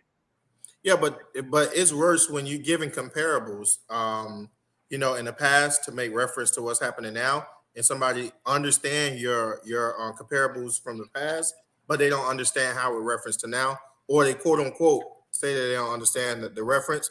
That's just disingenuous. When you're having a conversation with somebody, they got to come in good faith, and if they're not going to come in good faith, you really can't talk to that person. Right. You really can't talk to that person. But that goes back to what I always said, right? It's like this. I could tell you the sky is blue. Then you're gonna come and tell me, no, it's not blue. It's light blue. Well, you okay. So you're not coming in here to have a discussion. Right. You're not. You don't want to hear what I'm telling you. You don't want to hear the truth. I could tell you, well, you know, the reflection of the ocean is what makes the sky blue. Well, no. The fact is, it's blue. Well, we already know that. You understand what I'm saying? But if you got your mind made up, it's made up. Ain't nothing I can do. I'm not going to be able to educate you on the situation. Right. It's unfortunate because the sport of boxing is a beautiful thing. Yeah, if you let it be. But if you turn it into something else, it's you know, it's the wacky world. Like you always say, it's the wild, wild west. It's the wild, wild west. Yeah. And what you hear? You hear fighters now. Who you hear me? Who you hear saying is the wild, wild west? I always say that, right? Yeah. Now you hear fighters. What fighters saying? You know what? I heard somebody say the Wild Wild West, but I couldn't remember. I couldn't pin it down. It was just Earl Christian said it's the Wild Wild West. Yeah. I was wondering. I was like, I did hear somebody say it was the Wild Wild West. Make reference to that. I couldn't remember who it was. It's the wild. It is because that's what it is. Felix, brother, in the super chat, dropping that Cinco on us in the super chat. He said, "Brother Blue, it is okay to disagree with an opinion, but it is not okay to be blind to the true facts. Facts." Or to pretend to be blind. Right. It's like I said. Like I said, what I say. Hey, you everything I said was fact. Yeah. So is it safe to say that he's picking them at not the same fight? He still is the same. Okay, well, you don't. All right, whatever. But let's get out of here, great brother. All right, good brother. I appreciate you coming through, man, studying up my peoples, man. Y'all already know what it is. It's your boy Blue Blood Sports TV. Hate, like, comment, and subscribe. You haven't subscribed, hit the subscribe button, hit the like button, hit the bell icon, and get all the new notifications. Follow us on Instagram at Blue Blood Sports TV, all one word. Y'all already know what it is. Shout out to the entire LDBC. Shout out to Black Media Row. Make sure you like and share these videos. That's all we got for y'all. Peace. Peace.